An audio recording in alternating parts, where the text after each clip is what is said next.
She's better than your own. You will sell it today. You will sell it today.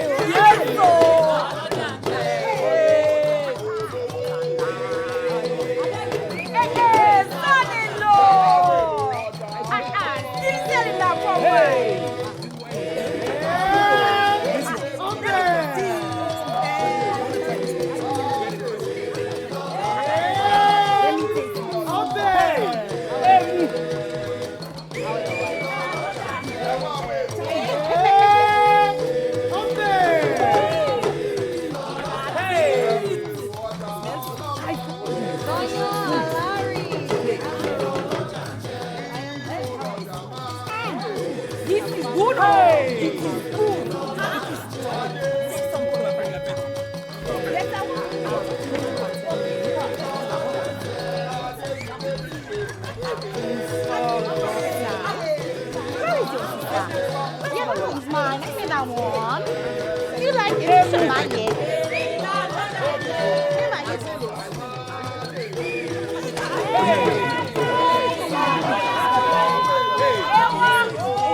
ìpàdé àárín ìnáko erinwó aláàfin wàjà ó ti gbére.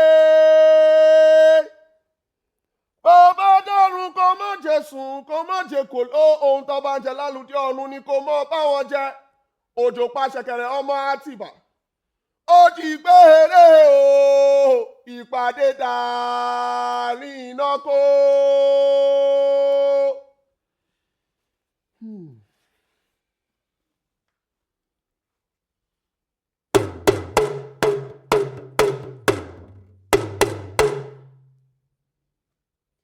Wọ́n ní bẹ́ẹ̀ mi rọjà máa jèrè.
Elecioba! How? What tryst is this the cockerel goes to keep with such haste that he must leave his tail behind? A tryst where the cockerel needs no adornment. Oh, you hear that, my companions? That's the way the world goes. Because the man approaches a brand new bride, he forgets the long, faithful mother of his children. When the horse sniffs the stable, does he not strain at the bridle? The market is the long-suffering home of my spirit, and the women are packing up to go. Hey, that issue harassed they slipped into the stew pot while we feasted. We ate it up with the rest of the meat. I have neglected my women. We know all that. Still, it's no reason for shedding your tail on this day of all days. I know the women will cover you with damask and alari. But when the wind blows cold from behind, hey, that's when the fowl knows his true friends. Olongiyo. Bravo! Are you sure there'll be one like me on the other side? Olongiyo. Abao.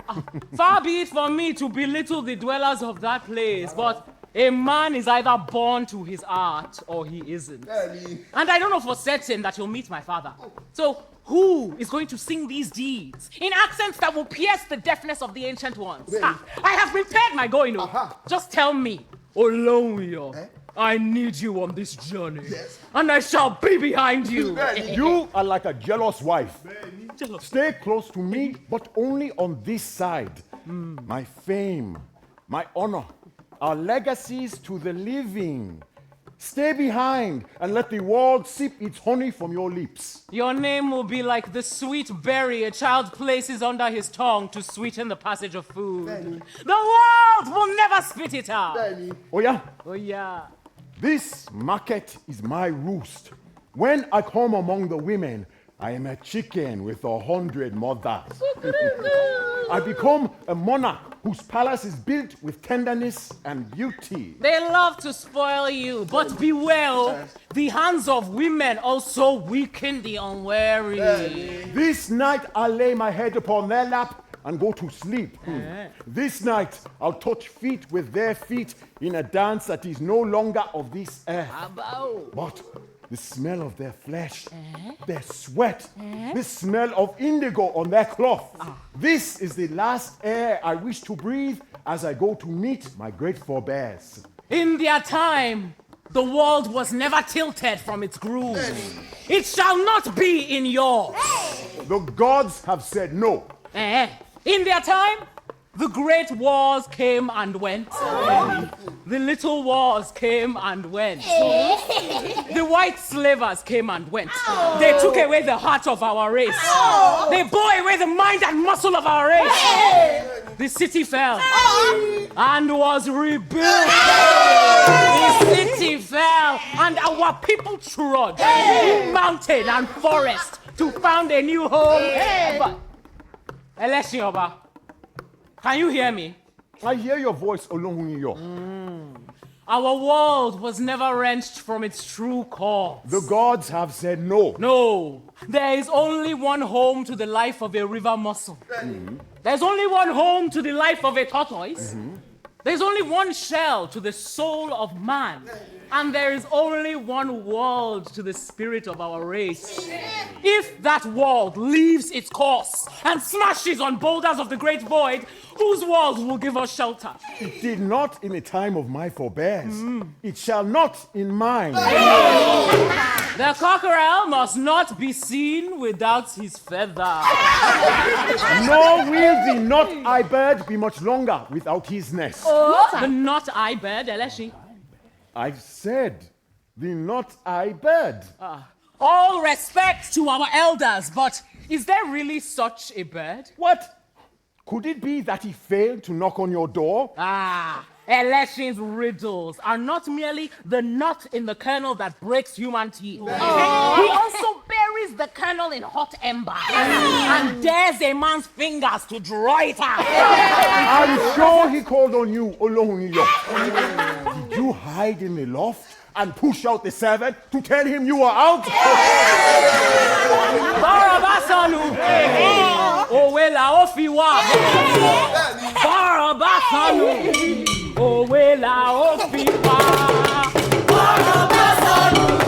Òwe la ó fi wá. Barabasanu! Òwe la ó fi wá. Òwe lè ṣe ọ̀rọ̀ máa lè ṣe òwe. Barabasanu! Òwe la ó fi wá. Death came calling. Who does not know his rasp of reeds? A twilight whisper in the leaves before the great Araba falls? Did you hear it? No, not I, swears the farmer.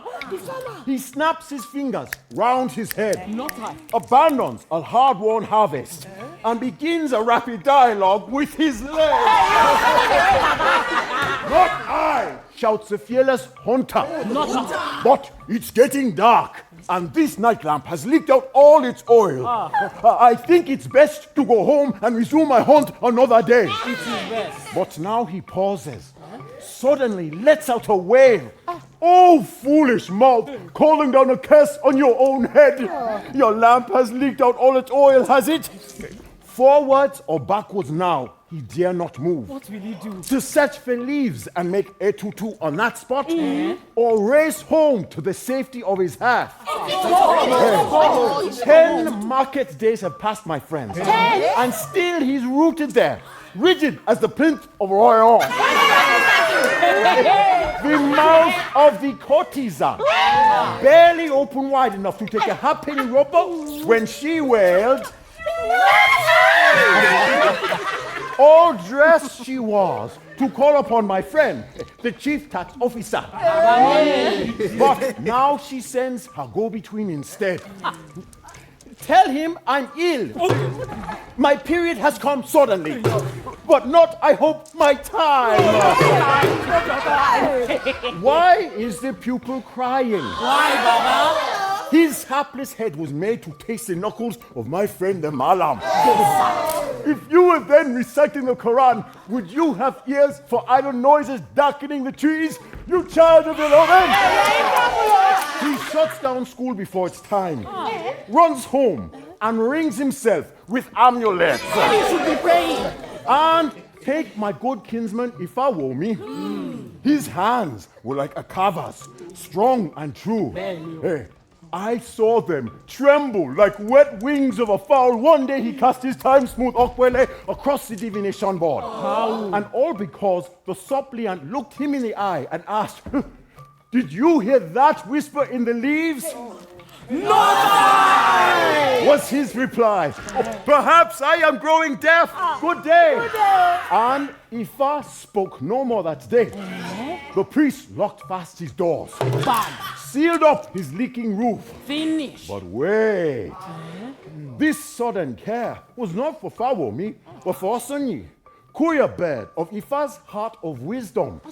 Hey, I did not know a kite was hovering in the sky, and Ifa, now a twittering chicken in the brood of Fawomi, the mother hen. But I must not forget my evening courier from the abundant palm, whose groan became, "Not I!" As he constipated down a wayside bush. He wonders if Elegbara has tricked his buttocks to discharge against a sacred grove. Hear him mutter spells to ward off penalties for an abomination he did not intend. If any here stumbles on a gourd of wine fermenting near the road, and nearby hears a stream of spells issuing from a crouching form, brother to a shigidi, bring home my wine. Tell my tapper I have ejected fear from home and farm. Assure him all is well.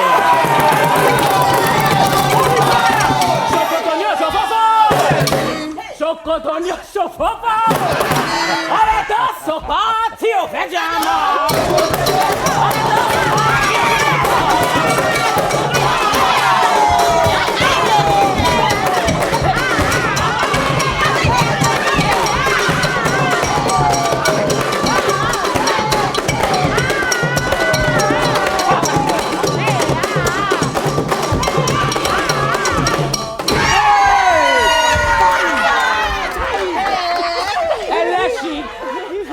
In your time, we do not doubt the peace of farmstead and home, the peace of road and heath.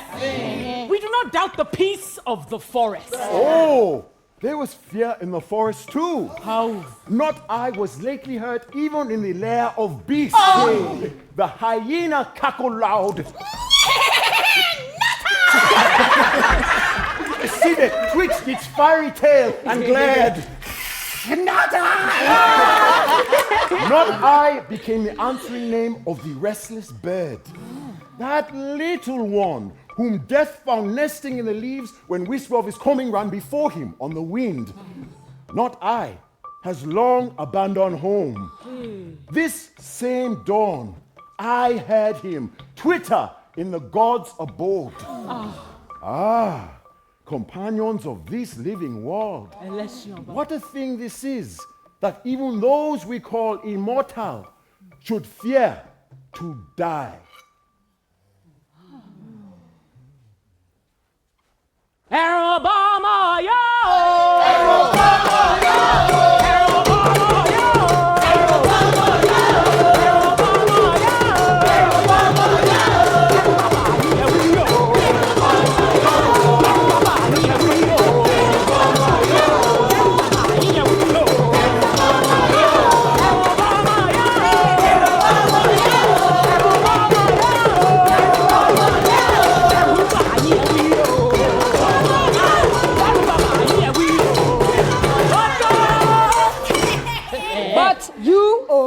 Husband of multitudes? I, when that naughty bird perched upon my roof, bade him seek his nest again. Safe, without care or fear. No fear. I unrolled my welcome mat for him to see. Not I flew happily away. You'll hear his voice no more in this lifetime. You all know what I am.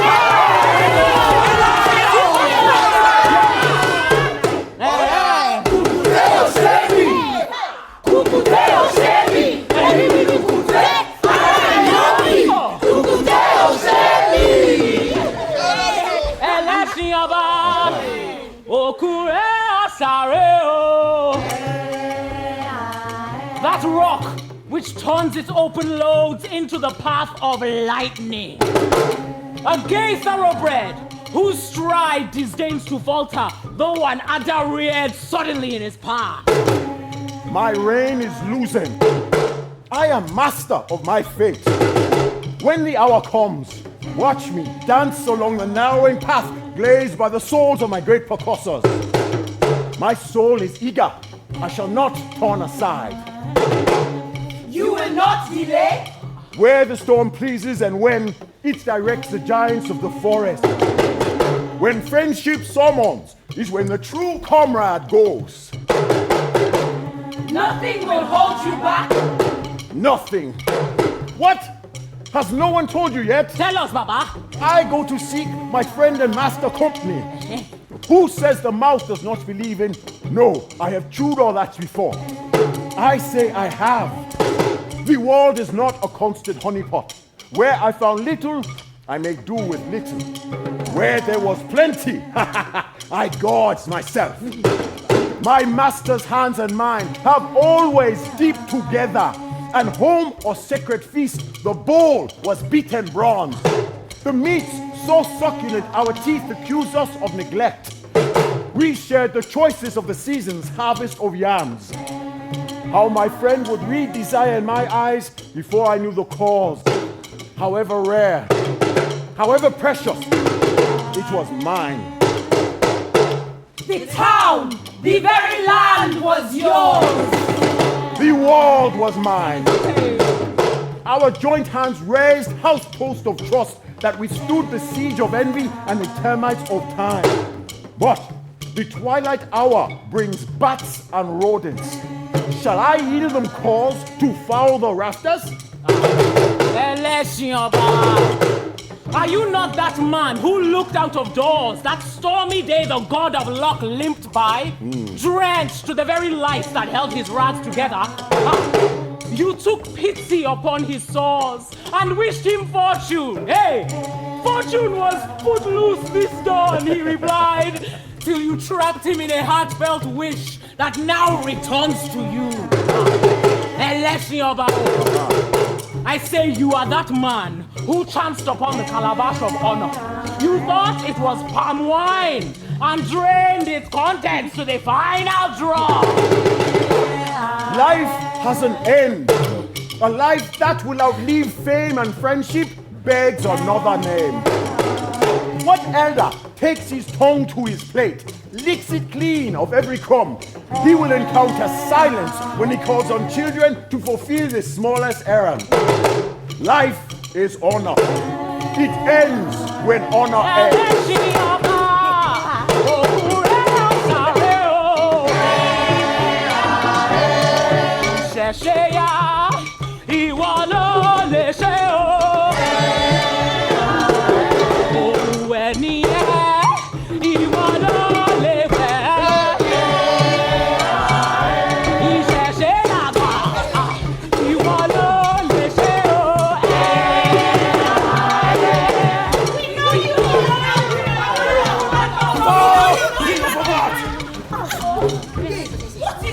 Did we say something to give offense? Have we slighted him in some way? Hey, enough of that sound, I say. Let me hear no more in that vein.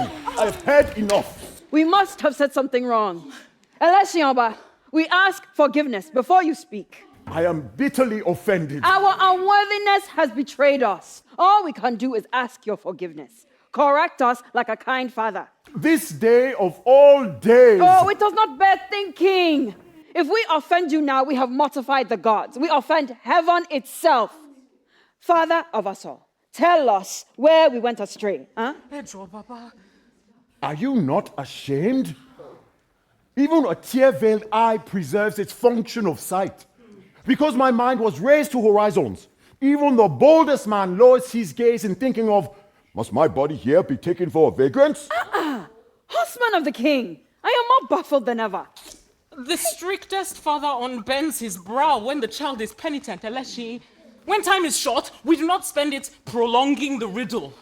Their shoulders are bowed with the weight of fear, lest they have marred your day beyond repair. Speak now in plain words, and let us pursue the ailment to the home of remedies. Words are cheap. We know you for a man of honor. Well, tell me, is this how a man of honor should be seen? Huh? Are these not the same clothes in which I came among you a full half hour ago?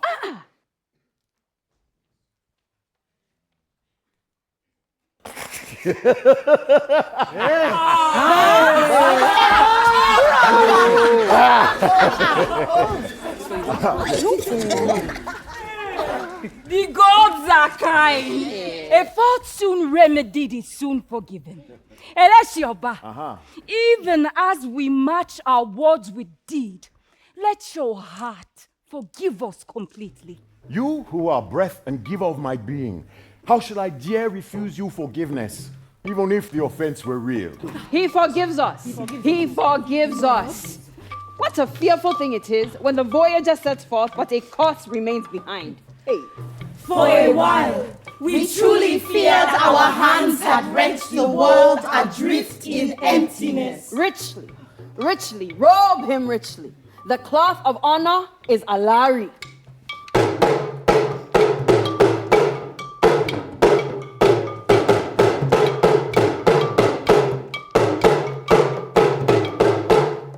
Sonia is the band of friendship.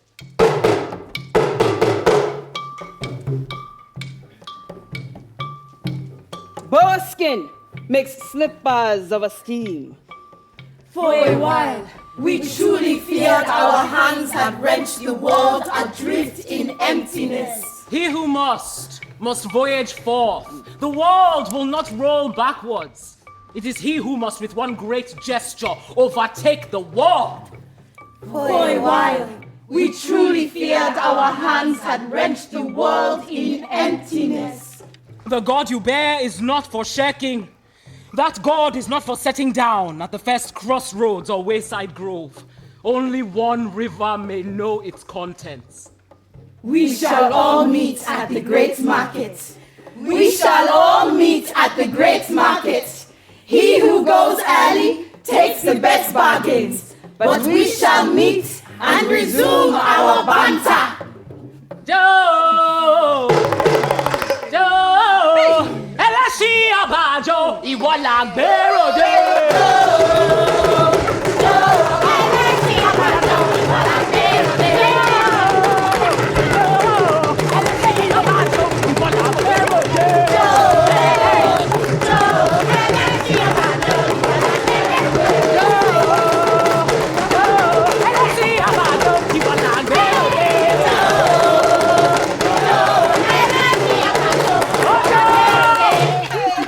The world I know is good. We know you will leave it so. The world I know is the bounty of hives after bees have swarmed. No goodness teems with such open hands, even in the dreams of deities. And we know you will leave it so. I was born to keep it so. A hive is never known to wander. An anthill does not desert its roots. We cannot see the still great womb of the world. No man beholds his mother's womb, yet who denies it's there? Coiled to the navel of the world is that endless cord that links us all to the great origin. If I lose my way, the trailing cord will bring me to the roots. The world is in your hands. I embrace it. And let me tell you, women, I like this farewell that the world designed. Unless my eyes deceive me, unless we are already parted, the world and I, and all that breeds desire is lodged among our tireless ancestors. But tell me, friends, am I still earth in that beloved market of my youth? Or could it be my will has outleapt the conscious act, and I have come among the great departed? Ẹlẹ́ṣin ọba. Why do your eyes roll like a bush rat who sees his fate like his father's spirit mirrored in the eyes of a snake? And all these questions. You are standing on the same earth you've always stood upon. This voice you hear is mine, Olonwiyo, not that of an acolyte in heaven. How can that be? In all my life as horseman of the king, the juiciest fruit on every tree was mine. I saw, I touched, I wooed. Rarely was the answer no. The honor of my place, the veneration I received in the eye of man or woman prospered my suit and played havoc with my sleeping hour. And they tell me my eyes were a hawk in perpetual hunger. Split an iroko tree in two. Hide a woman's beauty in its heartwood and seal it up again. Ẹlẹ́ṣin, journeying by, would make his camp beside that tree of all the shades in the forest. Who would deny your reputation? Snake on the loose in dark passages of the market. Dead bog who wages war on the mat and receives the thanks of the vanquished. When caught with his bride's own sister, he protested. But I was only prostrating myself to her as becomes a grateful in-law. Hunter who carries his powder horn on the hips and fires, crouching or standing. Warrior who never makes that excuse of the whining coward. But how can I go to battle without my trousers? Trouserless or shirtless, it's all one to him. Or careering from a camouflage of leaves. Before he strikes, hey, the victim is already prone! Once they told him how a stallion does not feed on the grass beneath him. He replied, true, but surely he can roll on it. But listen yet. You know, there is the leaf-nibbling grub. And there's the cola chewing beetle. The leaf nibbling grub lives on the leaf. And the cola chewing beetle lives inside the Cola house. Don't we know what our man feeds on when we find him cocooned inside a woman's wrapper?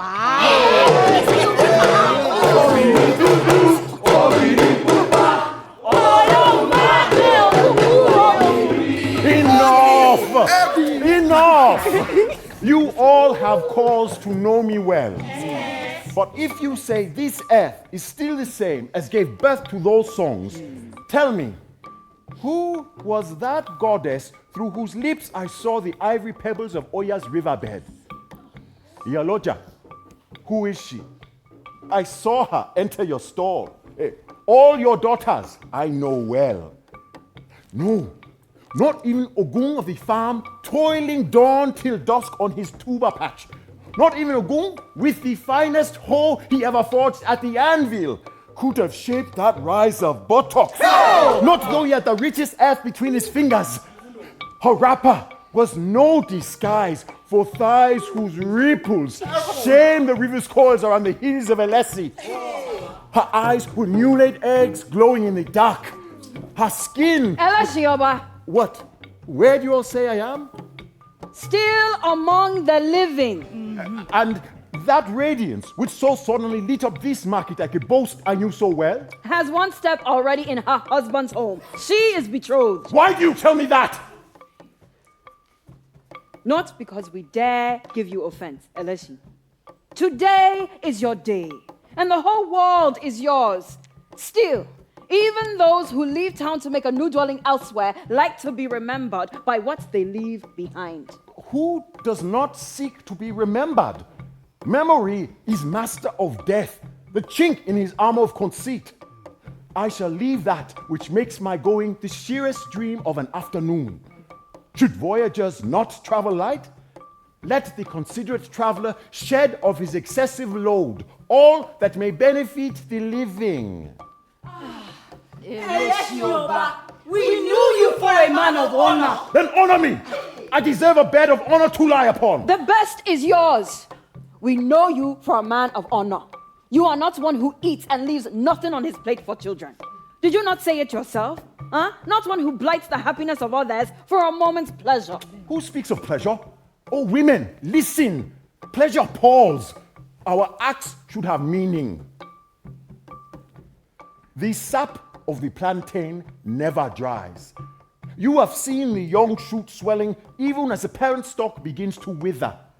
Women, let my going be likened to the twilight hour of the plantain. What does he mean, Iyaloja? This language is the language of our elders. We do not fully grasp it. I dare not understand you yet, Eleshi. All you who stand before the Spirit that dares the opening of the last door of passage, dare to rid my going of regrets. My wish transcends the blotting out of thought in one mere moment's tremor of the senses. Do me credit and do me honor. I am girded for the route beyond burdens of waste and longing. Then let me travel light. Let seed that will not serve the stomach on the way remain behind. Let it take root in the earth of my choice. In this earth I leave behind. The voice I hear is already touched by the waiting fingers of our departed. I dare not refuse. But The Iyaloja, matter is no longer in our hands. But she is betrothed to your own son. Tell him. My son's wish is mine. I did the asking for him. The loss can be remedied. But who will remedy the blight of closed hands on a day when all should be openness and light? Tell him, you say. You wish that I burden him with knowledge that will sour his wish and lay regrets on the last moments of his mind. You pray to him who is your intercessor to the other world. Don't set this world adrift in your own time. Would you rather it was my hand whose sacrilege wrenched it loose? Not many men will brave the curse of a dispossessed husband. Only the curses of the departed are to be feared. The claims of one whose foot is on the threshold of their abode surpasses even the claims of blood. It is impiety even to place hindrances in their ways. What do my mothers say? Shall I step boredom into the unknown?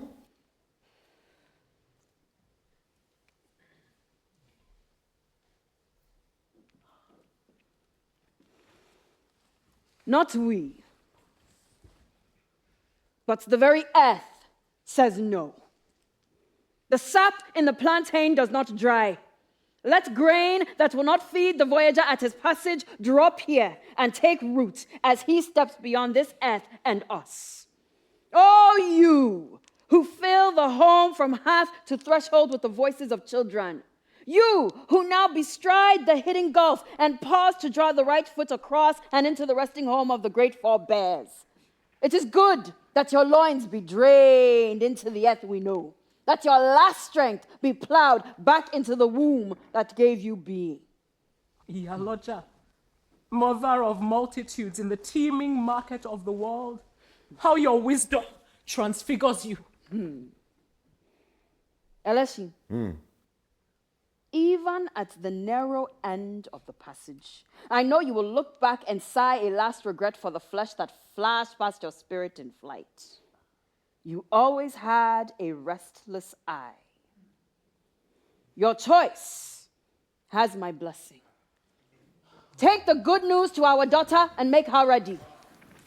Your eyes were clouded at first. Not for long. It is those who stand at the gateway of the great change to whose cry we must pay heed. And then think of this. It makes the mind tremble. The fruit of such a union is rare. It will be neither of this world, nor of the next, nor of the one behind us. As if the timelessness of the ancestor world and the unborn have joined spirits to ring the issue of the elusive being of passage. Hey. Eleshi, I'm here. What is it?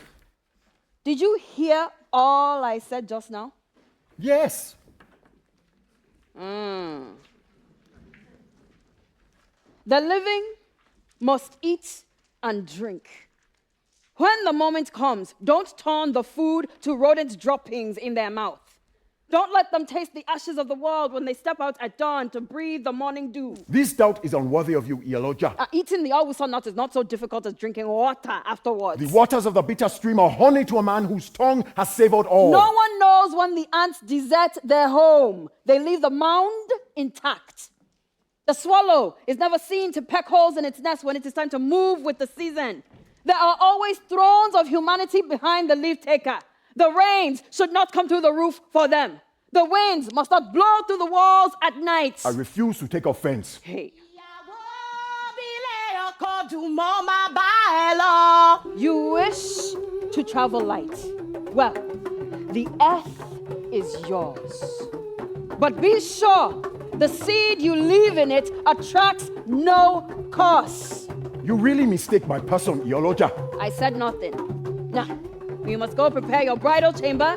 Then these same hands will lay your shrouds. Must you be so blunt? Well, weave your shrouds, but let the fingers of my bride seal my eyelids with earth and wash my body. Prepare yourself. Eleshi. Mama baelo, oh Lord, ironu ovawore bere. Ìyàwó ilé ọkọ dùn mama baelo, oh Lord, ironu ovawore bere. Ìyàwó ilé ọkọ dùn mama baelo, oh Lord, ironu ovawore bere. Ìyàwó ilé ọkọ dùn mama baelo, oh Lord. Ìrònú ò fọwọ́ lé bẹ̀rẹ̀.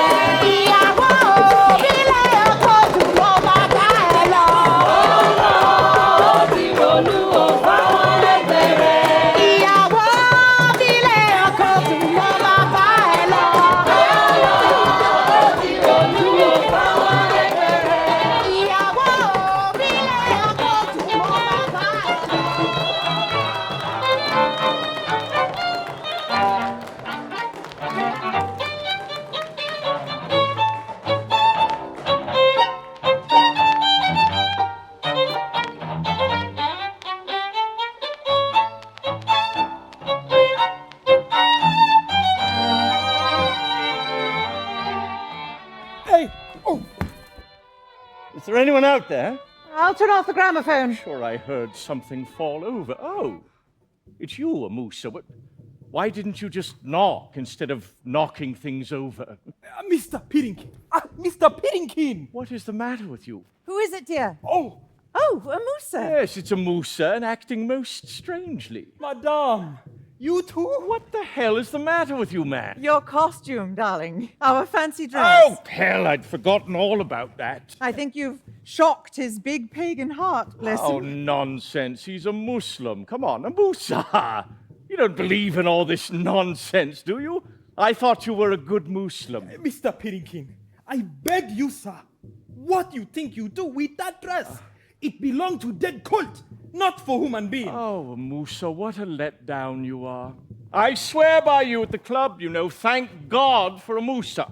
He doesn't believe in any mumbo-jumbo, and now look at you. Mr. Piddington, I beg you, take it off. It's not good for a man like you to touch that cloth. Well, I've got it on. And what's more, Jane and I have bet on it. We're taking first prize at the ball. Now, if you can just pull yourself together and tell me what you wanted to see me about. Sir, I cannot talk this matter to you in that dress. I know fit. What's that rubbish again? He is dead earnest, too, Simon. I think you'll have to handle this matter delicately. Delicately? Now, look here, a Musa. I think this little joke has gone far enough, Now, you seem to forget that you are a police officer in His Majesty's service. I order you to report your business at once or face disciplinary action. Sir, it is a matter of death. How can man talk against death to person in uniform of death? It's like talking against government to person in uniform of police.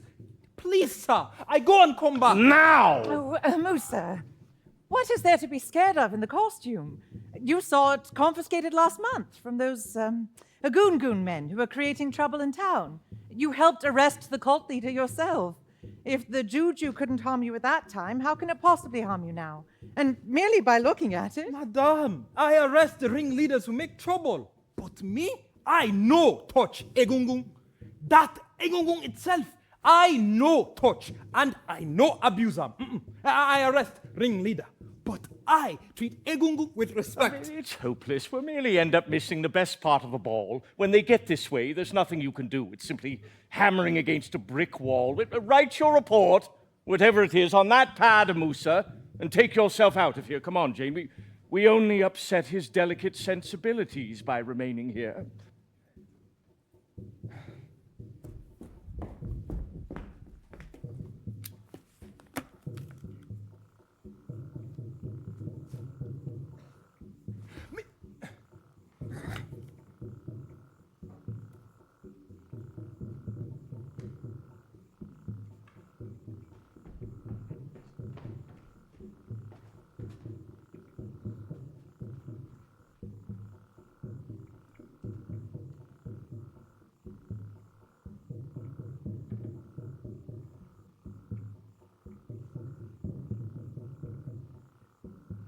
Jane! Coming, darling, nearly ready. Never mind being ready. Just listen to this. What is it? A Musa's report. Listen, I have to report that it come to my information that one prominent chief, namely the Ellison Oba, is to commit death tonight as a result of native custom. Because this is criminal offense, I await further instruction at charge office. Sergeant Musa. Did I hear you say commit death? Well, obviously he means murder. You mean a ritual murder? It must be. You know, you think you've stamped it all out. It's always lurking under the surface somewhere. Oh.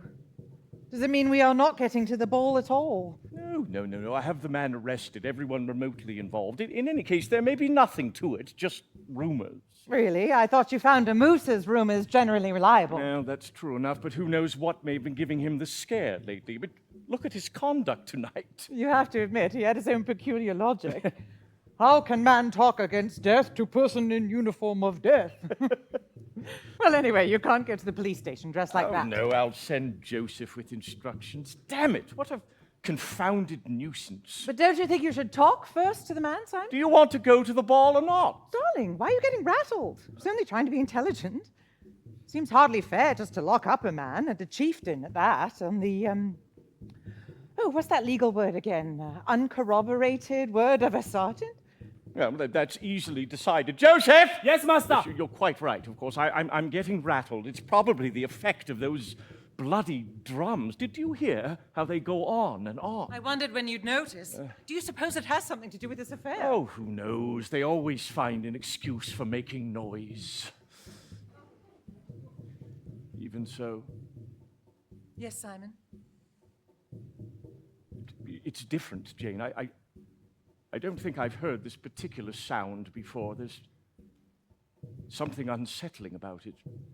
I thought all bush drumming sounded the same. Don't tease me now, Jane. This may be serious. I'm sorry.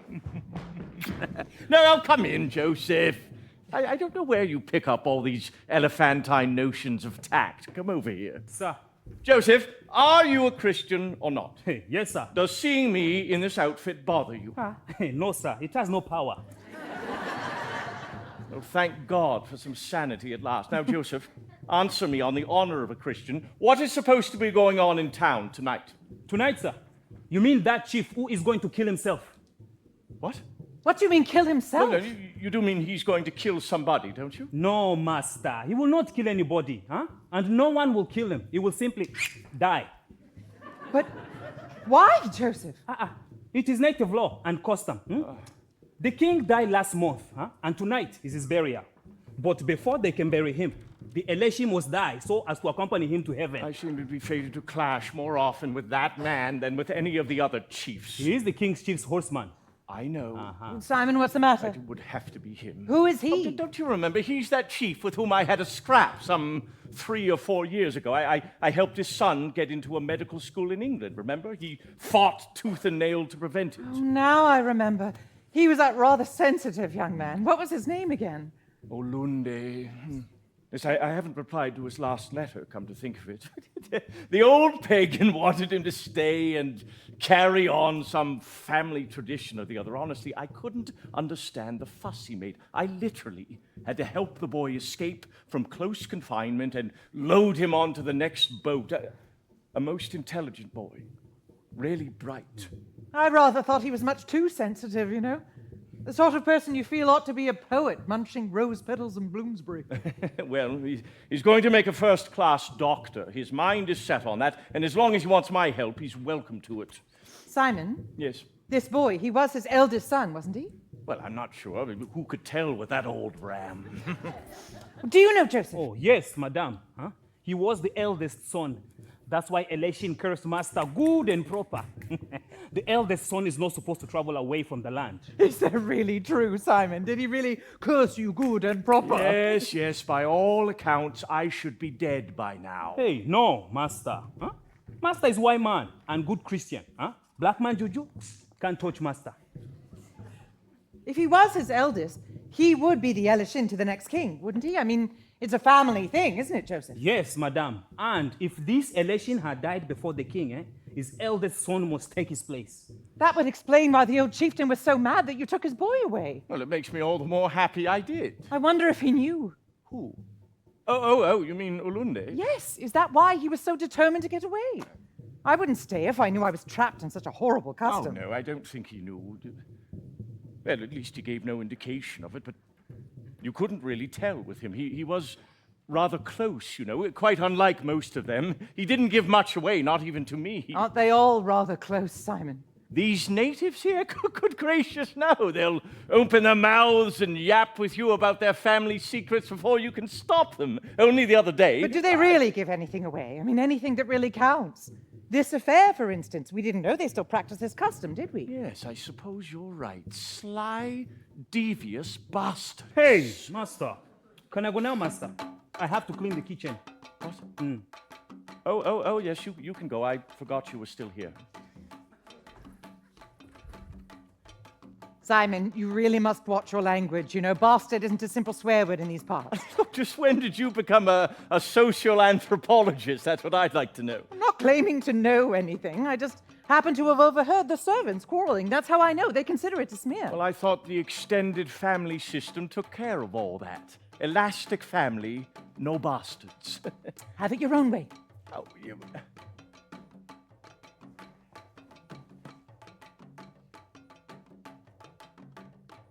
Simon, that drumming, do you really think it might be connected with this ritual?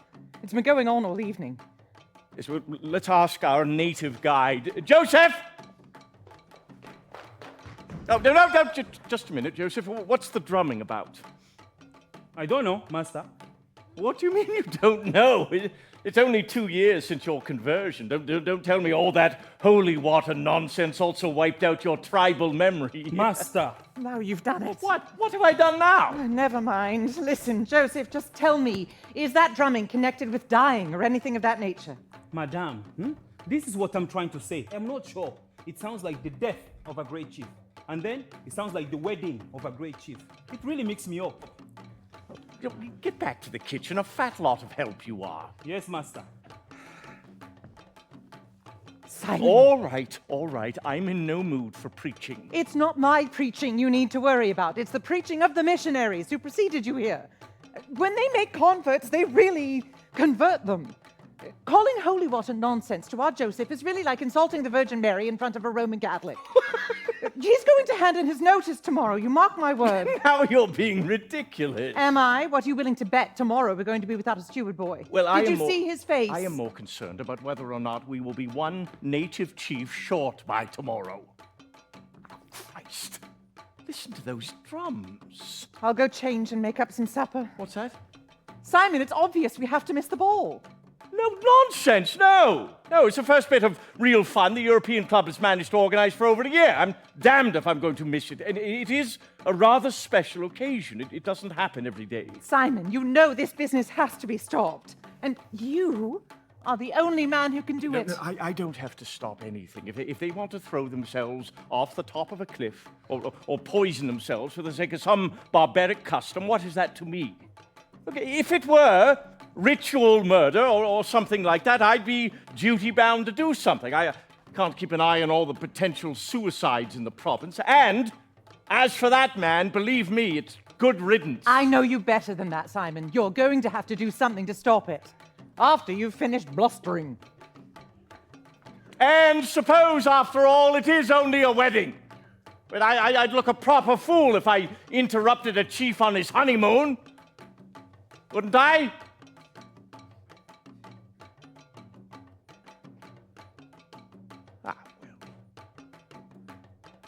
Who can tell what those chiefs actually do on their honeymoon anyway?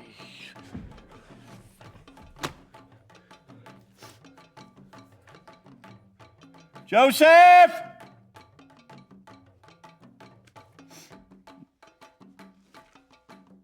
Joseph! Joseph! Did you hear me call you? Why the hell didn't you answer? I didn't hear, Master. You didn't hear? How come you are here then? I didn't hear, Master.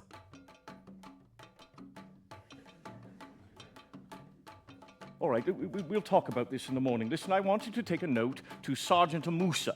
You'll find him at the charge office. Get on your bicycle and race there with it. I expect you back in 20 minutes, exactly 20 minutes. Is that clear? Yes, Master. Joseph? Yes, Master? Forget what I said just now. The holy water isn't nonsense. I was talking nonsense. Yes, Master. Have you found him? Who?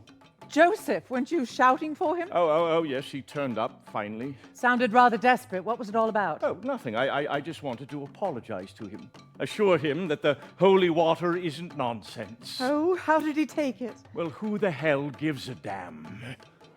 Look, I had a sudden vision of our very Reverend McFarland drafting another letter of complaint to the resident about my unchristian language towards his parishioners. I think he's given up on you by now. Don't be too sure. Anyway, I wanted to make sure Joseph didn't lose my note along the way. He looked sufficiently full of the Holy Crusade to do some such thing. If you've finished exaggerating, come and have something to eat. No, put it away. We can still get to the ball. Simon! Get your costume back on. There's nothing to worry about. I've instructed Musa to arrest the man and lock him up. But that station is hardly secure, Simon. He'll soon get his friends to help him escape. Aha. That is where I about thought you. I'm not having him put in the station cell. Musa will bring him right here and lock him up in my study, and he will stay with him throughout the night. No one will dare come here to incite him to anything. Darling, how clever. I'll go get ready. Oh, hey! Yes, darling. I have a surprise for you. I was going to keep it until we actually got to the ball. What is it? You know the prince is on a tour of the colonies, don't you? Well, he's docked in the capital only this morning. He's already at the residency. He's going to grace the ball with his presence later tonight. Simon, not really. Yes, he is. He's been invited to give away the prizes, and he has agreed. You must admit, old Angleton is the best club secretary we've ever had. Quick off the mark, that lad. How thrilling. Yes, the other provincials are going to be damned envious. I wonder what he'll come as. Oh, who knows? A coat of arms, perhaps. And it won't be anything to touch this. Well, that's lucky. If we are to be presented, I won't have to look for a pair of gloves because they're already sewn on. Yes, quite right. Trust a woman to think of that. Well, come on, let's get going. Won't be a second. Now I see why you've been so edgy all evening. I thought you weren't handling this affair with your usual brilliance. To begin with, that is. Now, shut up, woman, and get your things on. All right, boss, coming.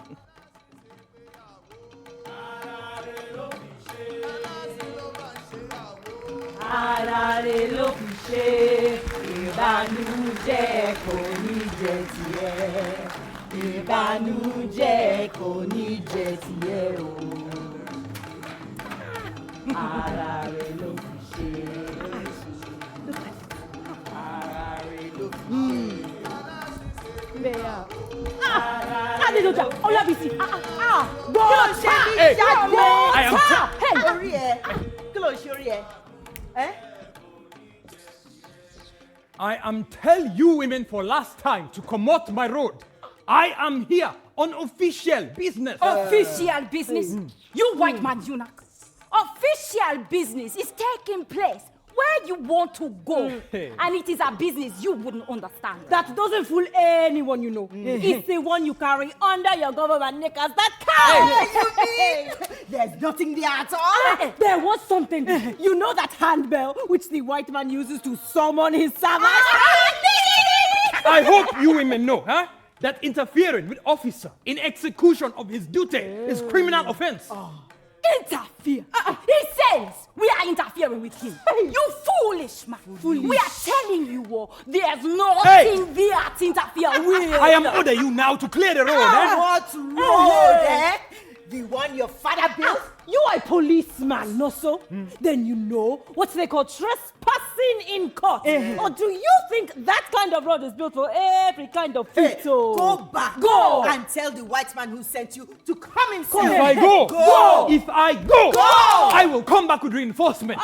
And we will all return carrying weapons. No, I understand. Before they can put on those knickers, the white man fought, cut off their weapons. What a chick! What a chick! You mean you come here to show power to women and you don't even have a weapon? For the last time, I warn you women to clear the road. To where? To that hut. I know he did there. Who? The chief who call himself Eleshioba.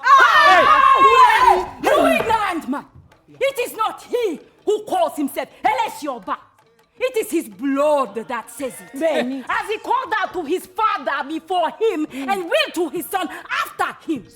And that is in spite of everything your white man can do. Is it not? The same ocean that washes this land and the white man's land. Hey, tell your white man he can hide our son away as long as he likes. When the time comes for him, the same ocean will bring him back. The government say that kind of thing must stop. Who will stop it? You? Hey! Tonight, our husband and father will prove himself greater than the laws of strangers. I tell you, nobody go prove anything tonight or anytime. Is ignorant and criminal to prove that kind proof. Hey, Musa, why do you come here to disturb the happiness of others? Madam Iyaloja, I'm glad you come. You know me. I no like trouble, But duty is duty. I am here to arrest Eleshi for criminal intent. Tell these women to stop obstructing me in the performance of my duty. And you? What gives you the right to obstruct our leader of man in the performance of his duty? What kind duty be that one, Iya Lodja? What kind duty? What kind duty does a man have to his new bride? Iya Lodja, is it wedding you call this kind of thing? You have wives, haven't you? Whatever the white man has done to you, he has not stopped you from having wives. And if he has, at least he is married. If you don't know what a marriage is, go and ask him to tell you. This not a wedding. And ask him at the same time what he would have done if anyone had come to disturb him on his wedding night. Iya Lodja, I say this not a wedding. Oh, so you want to look inside the bridal chamber? You want to see for yourself how a man cuts the vaginal? Hey, madam! Perhaps his wives are still waiting for him to land. Iya Lodja, make you tell these women, make them no insult me again. If I hear that kind of insult once more, You will do what? He's out of his mind! It's our mother you are talking to! Do you know that? Not to any illiterate villager you can bully and terrorize! How dare you intrude here anyway! What a chico! What a pettiness! You treated them too gently. Now let them see what it is to tamper with the mothers of this market. Your betters dare not enter the market. When the women say no. Haven't you learned that yet? You jester! And khaki and style.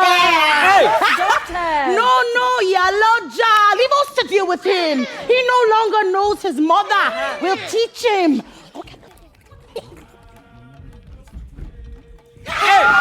What's next, girl? We have your betters. What's next, eh? What are you going to do? Hey, move if you dare. We have your hats. What will you do about it? Didn't the white man teach you to take off your hats before women? This is a wedding night. This is a night of joy for us. Not for him. Who asked him here? Does he dare go to the residency without an invitation? Not even where the servants eat the leftovers. Well, it's Mr. Amusa. Were you invited? Were you invited? Were you invited? Your invitation card, please. And who are you? Have we been introduced? Did you say you were? Sorry, I didn't quite catch your name. Ah, may I take your hat? If you insist, may I take yours? Oh, very kind of you. Not at all, sir. Won't you sit down? Off to you. Oh, no, I insist. You were most gracious. And how do you find the place? Oh, the natives are all right. Friendly? Tractable. Not a teeny weeny bit restless? Well, a teeny weeny bit restless. One might even say difficult. Oh, yes, indeed. One might be tempted to say difficult. But you do manage to cope. Ah, yes, indeed, I do. I have a rather faithful ox called Amusa. He's loyal. Oh, absolutely. Laid down his life for you all. Without a moment's thought. Oh, had one like that once. Trust him with my life. Oh, mostly, of course, they are liars. Never known a native to tell the truth. Oh, does it get rather close around here? It's mild for this time of the year. Oh, but the rains may still come. They are late this year, aren't they? They are keeping African time. It's the humidity that gets me. It used to be whiskey. Hey, what's your handicap, old chap? Oh, is that racing, by golly? Splendid golf course. You'll like it. I'm beginning to like it already. And a European club exclusive. Oh, you've kept the flag flying. We do our best for the old country. It's a pleasure to serve. Another whiskey, old chap. You are too kind. Not at all, sir. See, where is that boy? Sergeant! Yes, sir. Take your men out of here. I give you warning. All right then. Off with his knicker. Hey, The first woman will touch me. Then tell him to leave this market. This is the home of our mothers. We don't know what the eater of white leftovers at the feast their hands have prepared. You had them, Amusa. You had better go. Now. Oh, we dey go now. But make you no say we no want you. Now! Before we read you the riot act, you should know all about that. Go! Make we go. You go. Do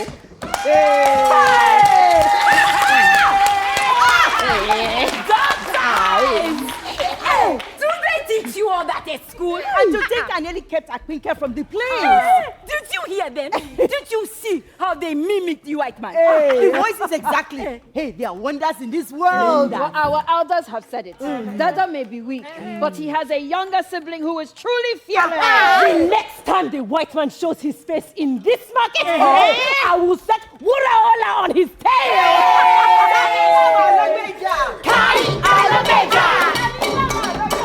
Kai Alameja! Kai Alameja! Kai Alameja! Kai Alameja! Kai Alameja! Kai Alameja!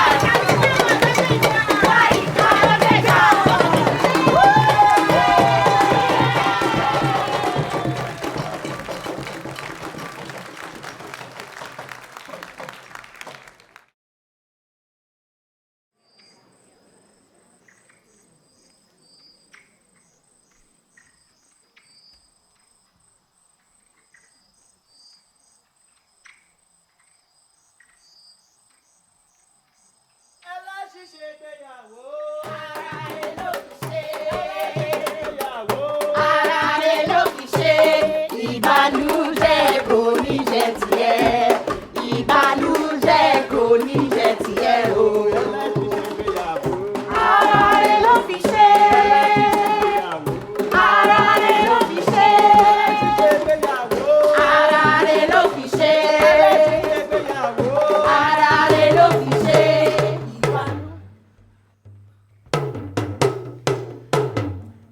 Oh, you mothers of beautiful brides. Egba, it is no mere virgin stain, but the union of life and the seeds of passage. My vital flow, the last from this flesh, is intermingled with the promise of future life. All is prepared. Egbo.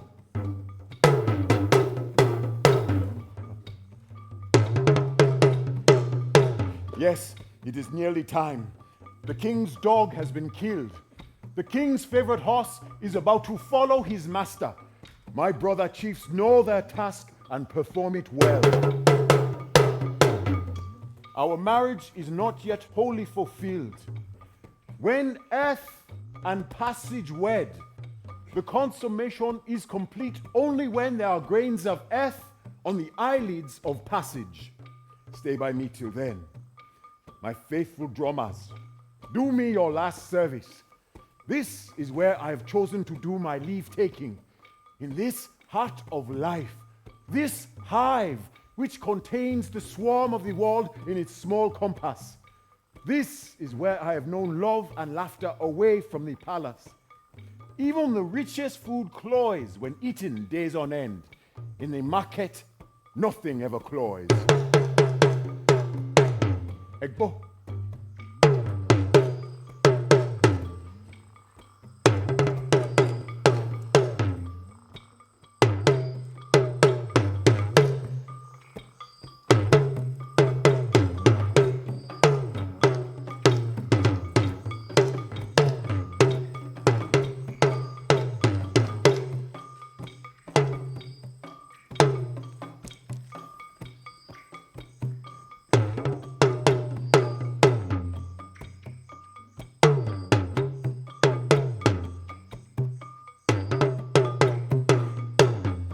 They have begun to seek out the heart of the king's favorite horse. Soon it will ride on its bolt of raffia with the dog at its feet. Together they will ride on the shoulders of the king's grooms through the pulse centers of the town. They know it is here I shall await them. I have told them.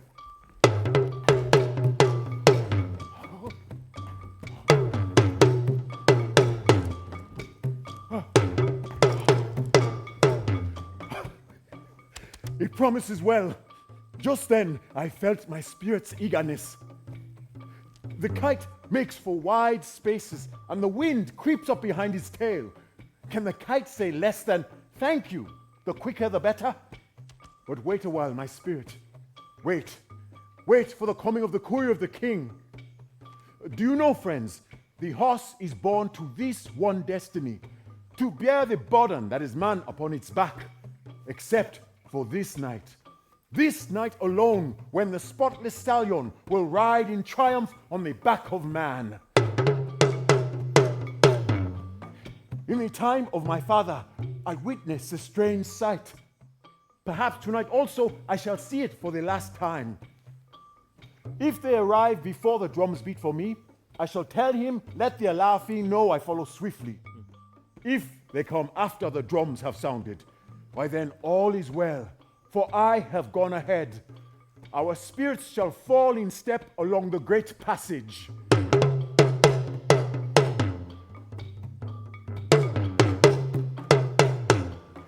The moon has fed. A glow from its full stomach fills the sky and air. But I cannot tell where is that gateway through which I must pass. My faithful friends, let our feet touch together this last time. Lead me into the other market with sounds that cover my skin with down, yet make my limbs strike earth like a thoroughbred. Dear mothers, let me dance into the passage even as I've lived beneath your roofs.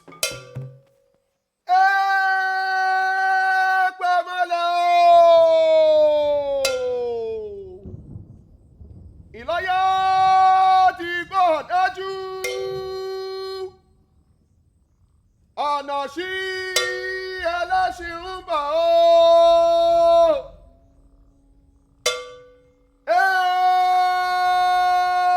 Pamọ́lẹ̀ ó.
Eleshi Alaafin, can you hear my voice? Faintly, my friend, faintly. Eleshi Alaafin, can you hear my call? Faintly, my king, faintly. Is your memory sound, Eleshi? Shall my voice be a blade of grass and tickle the armpit of the past? My memory needs no prodding, but what you wish to say to me? Only what has been spoken. Only what concerns the dying wish of the Father of all. It is buried like seed yam in my mind. This is a season of quick rains. The harvest is this moment due for gathering. If you cannot come, I said swear you'll tell my favorite horse. I shall ride on through the gates alone. Eleshin's message will be read only when his loyal heart no longer beats. If you cannot come, Eleshi, tell my dog. I cannot stay the keeper too long at the gate. A dog does not outrun the hand that feeds it meat.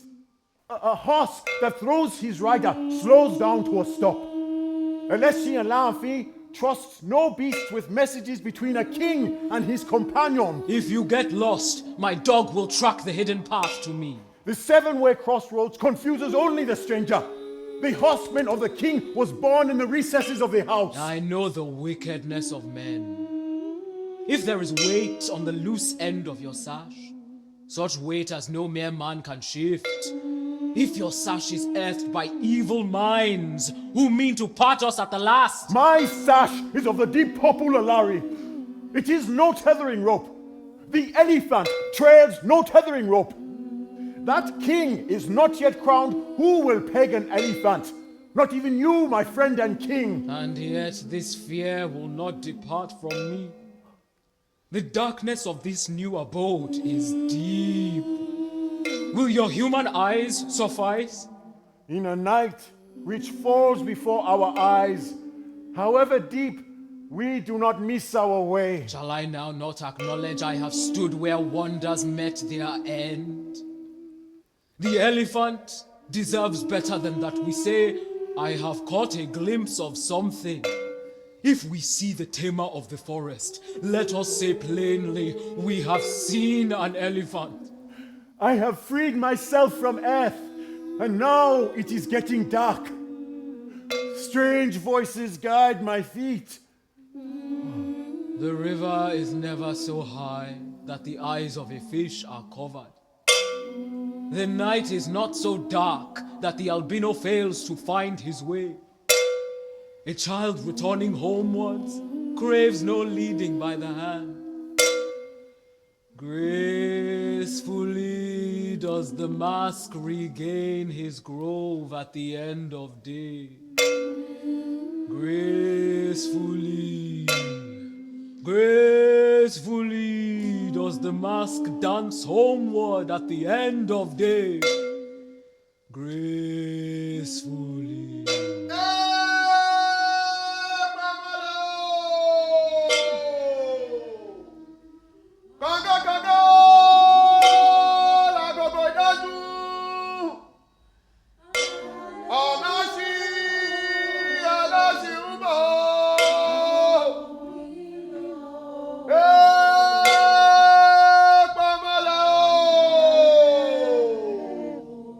It is the death of wars that kills the valiant. Death of water is how the swimmer goes. It is the death of markets that kills the trader. And death of indecision takes the idol away. The trade of the cutlass blunts its edge, and the beautiful die a death of beauty. It takes an Elishin to die the death of death. Only Elishin can die the unknowable death of death. Gracefully, gracefully does the horseman regain the stables at the end of day. Gracefully. How shall I tell what my eyes have seen? The horseman gallops on before the courier. How shall I tell what my eyes have seen? He says a dog may be confused by new sense of beings he never dreamt of. So he must precede the dog to heaven.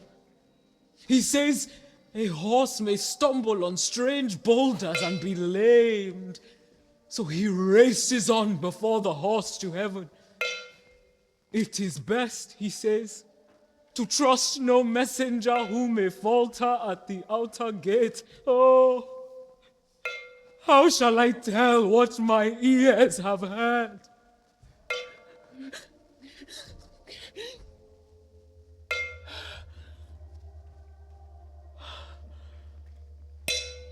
But do you hear me still, Eleshi?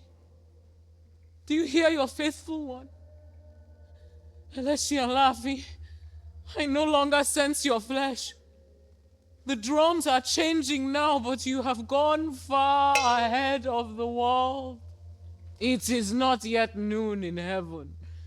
Let those who claim it is begin their own journey home. So why must you rush like an impatient bride? Why do you race to desert your Olowiyo? Does the deep voice of Gbedu cover you then, like the passage of royal elephants?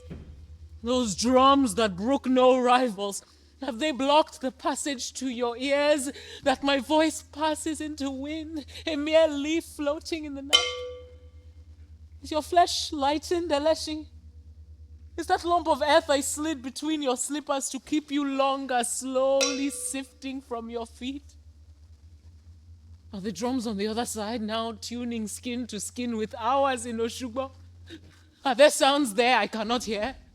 Do footsteps surround you which pound the earth like Gbedu, roll like thunder around the dome of the world? Is the darkness gathering in your head, Eleshi? Is there now a streak of light at the end of the passage? A light I dare not look upon? Does it reveal whose voices we often heard? Whose touches we often felt?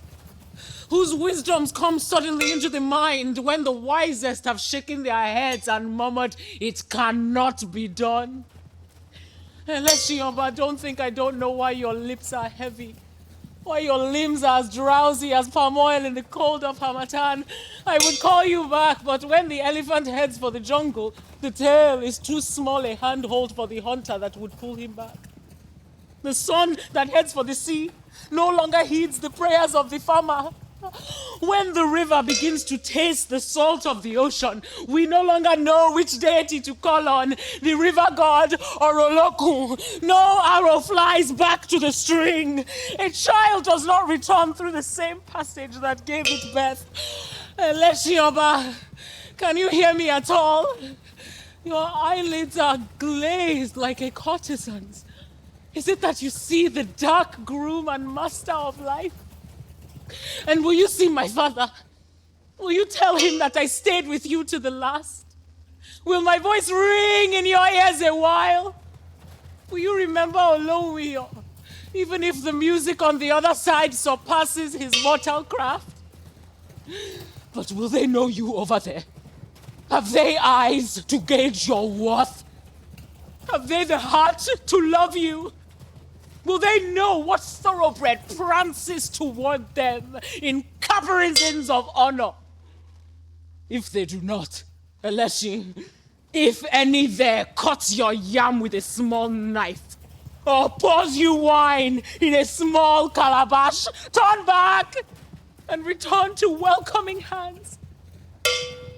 If the world were not greater than the wishes of Olowiyo, I would not let you go!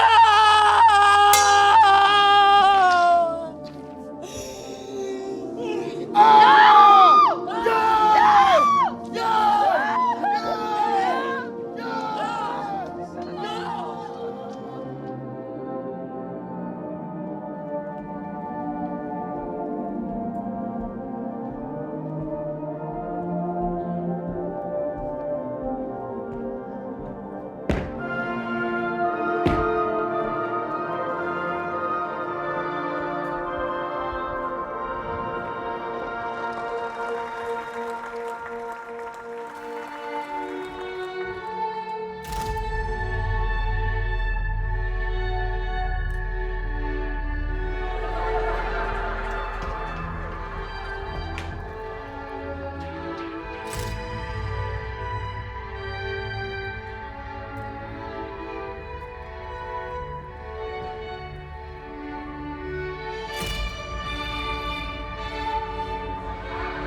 Yes, you. Here. Give me this. Go.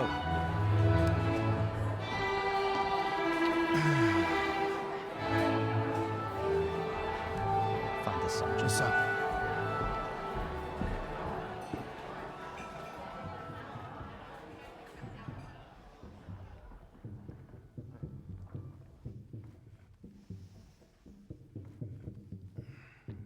As you see, it says emergency on the outside.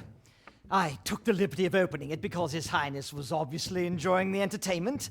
I didn't want to interrupt unless really necessary. Yes, of course, sir. Is it really as bad as it says? What's it all about? But it's some strange custom they have, sir. It seems because the king is dead, some important chief has to commit suicide. The king? Isn't it the same one who died nearly a month ago? Yes, sir. Haven't they buried him yet? Yes, but they take their time about these things, sir. The pre-burial ceremonies last nearly 30 days, but it seems tonight is the final night. But what has it got to do with the market women? Why are they rioting? We've waived that troublesome tax, haven't we? We don't quite know that they are exactly rioting yet, sir. Sergeant Amusa is sometimes prone to exaggerations. Well, he sounds desperate enough. That comes out even in his rather quaint grammar.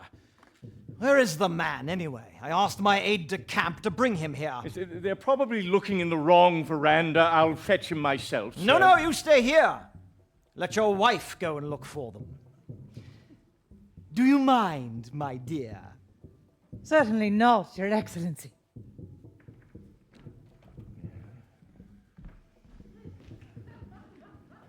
You should have kept me informed, Pilkings. You realize how disastrous it would have been if things had erupted while His Highness was here. I wasn't aware of the whole business until tonight, sir. Nose to the ground, Pilkings! Nose to the ground! If we all let these little things slip past us, where would the Empire be, eh? Tell me that. Where would we all be? Sleeping peacefully at home, I bet. What did you say, Pilkings? It won't happen again, sir. Well, it mustn't, Pilkings. It mustn't. Where is that damned sergeant? I ought to get back to His Highness as quickly as possible and offer him some plausible explanation for my rather abrupt conduct. Can you think of one, Pilkings? You could tell him the truth, sir? I could? No. No, that would never do, Pilkings. What? Go and tell him there is a riot just 2 miles away from him? No, this is supposed to be a secure colony of His Majesty's, Pilkings. Yes, sir. Ah, there they are. No, these are not our native police. Are these the ringleaders of the riot? No, sir, these are my police officers. Oh. Well, I beg your pardon, officers. You do look a little, I say, isn't there something missing in their uniform? I think they used to have some rather colorful sashes. If I remember rightly, I recommended them myself in my young days in the service. See, a bit of color always appeals to the natives, yes? Yes, I remember putting that in my report. Yes, well, where are we? Make your report, man. Let's have no more superstitious nonsense from you, Amusa, or I'll throw you in the guardroom for a month and feed you pork. What's that? What has pork to do with it? No, I was just warning him to be brief, sir. I'm sure you are most anxious to hear his report. Yes, of course. Yes, come on, man, speak up. Hey, didn't we give them some colorful fez hats with all those wavy things, yes? Pink tassels? Yes, sir, I think if he was permitted to give his report, we might find that he has lost his hat in the riot. Ah, yes. Yes. I'd better tell His Highness that. Yes, lost his hat in the riot. Yes. He'll probably say, well, as long as he didn't lose his head. Don't forget to send me a report first thing in the morning, young Pilkings. No, sir. And whatever you do, don't let things get out of hand. Keep a cool head and... Nose to the ground, Pilkings! Yes, sir.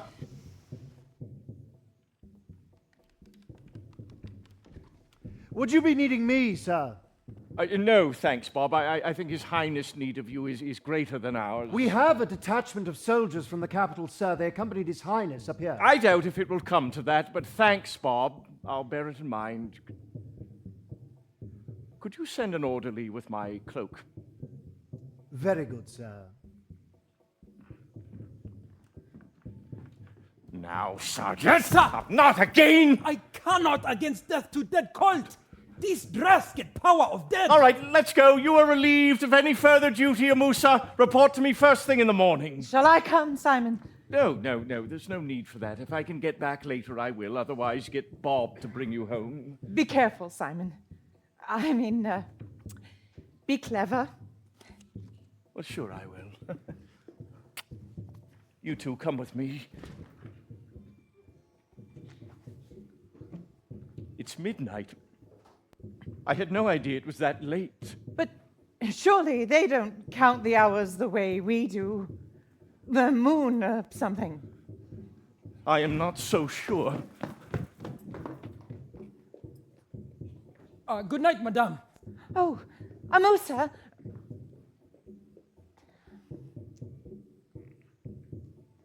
Poor Simon.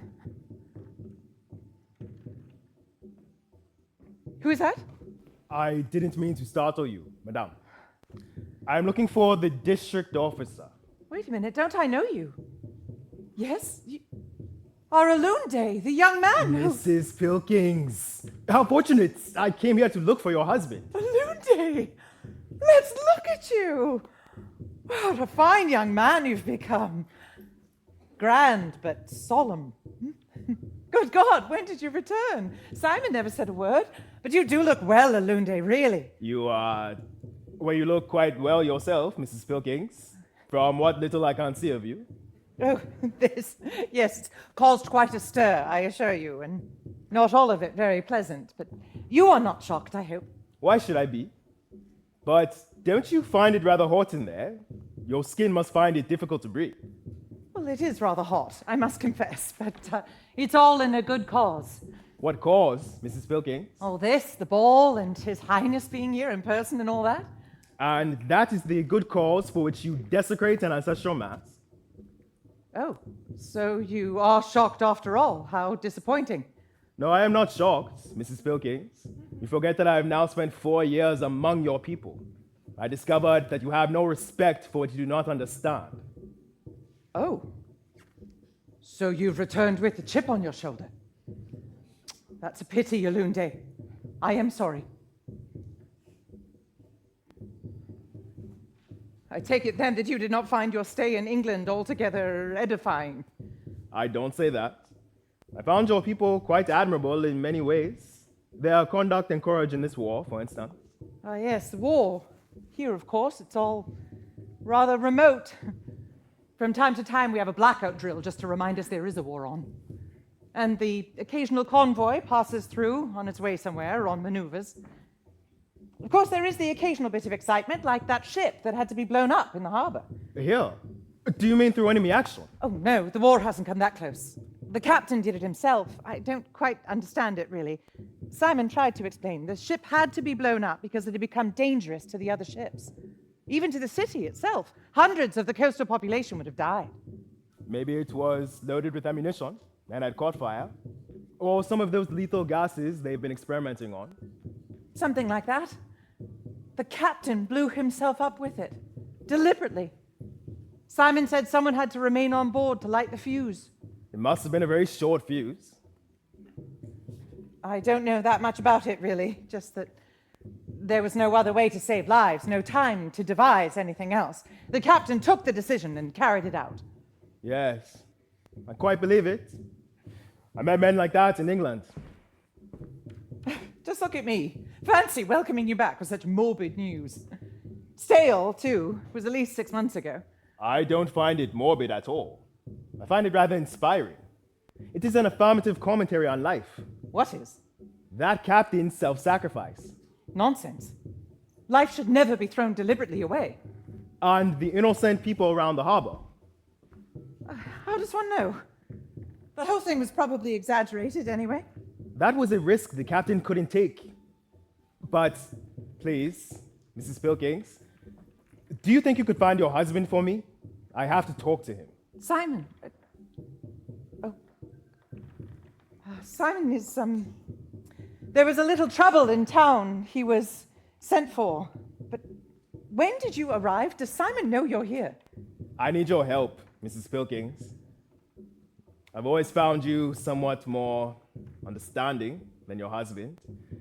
Please, find him for me. And when you do, you must help me talk to him. I'm afraid I don't quite follow you. Have you seen my husband already? I went to your house. Your houseboy told me you were here. He even told me how I would recognize you and Mr. Pilkings. Then you must know what my husband is trying to do for you. For me? For you, for your people. And to think he didn't even know you were coming back. But how do you happen to be here? Only this evening we were talking about you. We thought you were still 4,000 miles away. I was sent a cable. A cable? Who did? Simon? The business of your father didn't begin until tonight. A relation sent it weeks ago, and it said nothing about my father. All it said was, our king is dead. But I knew I had to return home at once so as to bury my father. I understood that. Thank God you don't have to go through that agony. Simon is going to stop it. That's why I want to see him. He's wasting his time. And since he has been so helpful to me, I don't want him to incur the enmity of our people, especially over nothing. You, Alunde. Mrs. Pilkings, I came home to bury my father. As soon as I heard the news, I booked my passage home. In fact, we were fortunate. We traveled in the same convoy as your prince, so we had excellent protection. But you don't think your father is also entitled to whatever protection is available to him? How can I make you understand? He has protection. No one can undertake what he does tonight without the deepest protection the mind can conceive.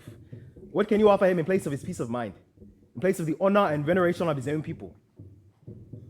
What would you think of your prince if he had refused to accept the risk of losing his life on this voyage, this showing the flag tour of colonial possessions? Oh, I see.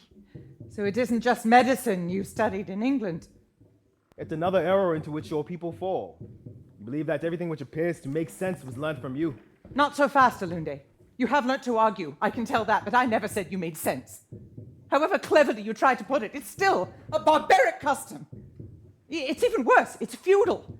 A king dies and a chieftain must be buried along with him. How feudalistic can you get? On this, even in the midst of a devastating war, look at that. What name would you give to that? Therapy. British style. The preservation of sanity in the midst of chaos. Others would call it decadence. However, it doesn't really interest me. You white races know how to survive. I've seen proof of that. By all logical and natural laws, this war should end with all the white races wiping out one another, wiping out their so-called civilization for all time and reverting to a state of primitivism the like of which has so far only existed in your imagination when you thought of us. I thought all that at the beginning. Then I slowly realized that your greatest art is the art of survival. But at least have the humility to let others survive in their own way. Through ritual suicide? Is that worse than mass suicide? Mrs. Pilkings, what do you call what those young men are sent to do by their generals in this war?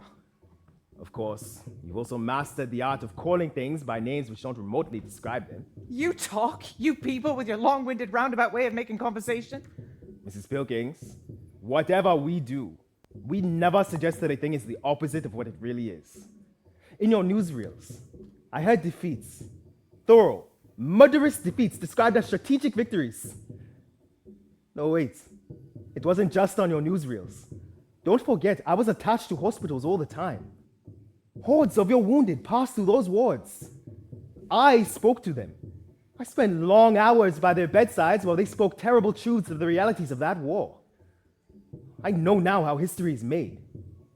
But surely, in a war of this nature, for the morale of the nation, you must expect that a disaster beyond human reckoning be spoken of as a triumph. No. I mean, is there no mourning in the home of the bereaved that such blasphemy is permitted? Perhaps I can understand you now. The time we picked for you was not really one for seeing us at our best. Don't think it was just the war. Before that even started, I had plenty of time to study your people. I saw nothing, finally, that gave you the right to pass judgment on other peoples and their ways. Nothing at all. Was it the color thing? I know there is some discrimination. Don't make it so simple, Mrs. Pilkings. Make it sound as if when I left, I took nothing at all with me. Yes. And to tell you the truth, only this evening my husband and I agreed we never really knew what you left with. Neither did I. But I found out over there. I'm grateful to your country for that, and I will never give it up. Alunde, please promise me something. Whatever you do, don't throw away what you started to do. You want to be a doctor. My husband and I believe you will make an excellent one. Sympathetic and competent. Whatever you do, don't throw away your training. Of course not. What a strange idea. I intend to return and complete my training once the burial of my father is over. Please. Listen, come here. You can't hear anything against that music. What is it? The drums.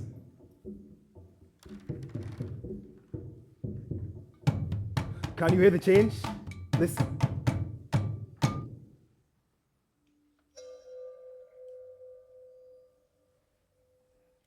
There. It's all over. You mean he's... Yes, Mrs. Pilkings. My father is dead. His willpower has always been enormous. I know he is dead. How can you be so callous? So unfeeling? You announce your own father's death like a surgeon looking down on some stranger's body. You're just a savage like the rest of the... Mrs. Pilkings! Mrs. Pilkings, are you all right, Mrs. Pilkings? She'll be all right. Who are you? And who the hell asked your opinion? You're quite right. Nobody. What the hell? Did you hear me ask who you were? I have business to attend to. I will give you business in a moment, you impudent nigger. Now answer my question. I have a funeral to arrange. Excuse me. I said stop! Orderly! No, don't stop. Don't do that. For heaven's sake, I'm all right. Don't act so foolishly. He's a family friend. Well, then he'd better learn to answer civil questions when he's asked them. These natives put a suit on and they get high opinions of themselves. Can I go now? No, please. I must talk to you. I'm sorry about what I said. It's nothing, Mrs. Pilkings. And I'm really anxious to go. I couldn't see my father before. It's forbidden for me, his heir and successor, to set eyes on him from the moment of the king's death. But now, I would like to touch his body while it is still warm. You will. I promise I shan't keep you. It's just that... I couldn't possibly let you go like that. Bob, will you please excuse us? If you're sure. Of course I'm sure. Something happened to upset me just then, but I'm all right now. Really.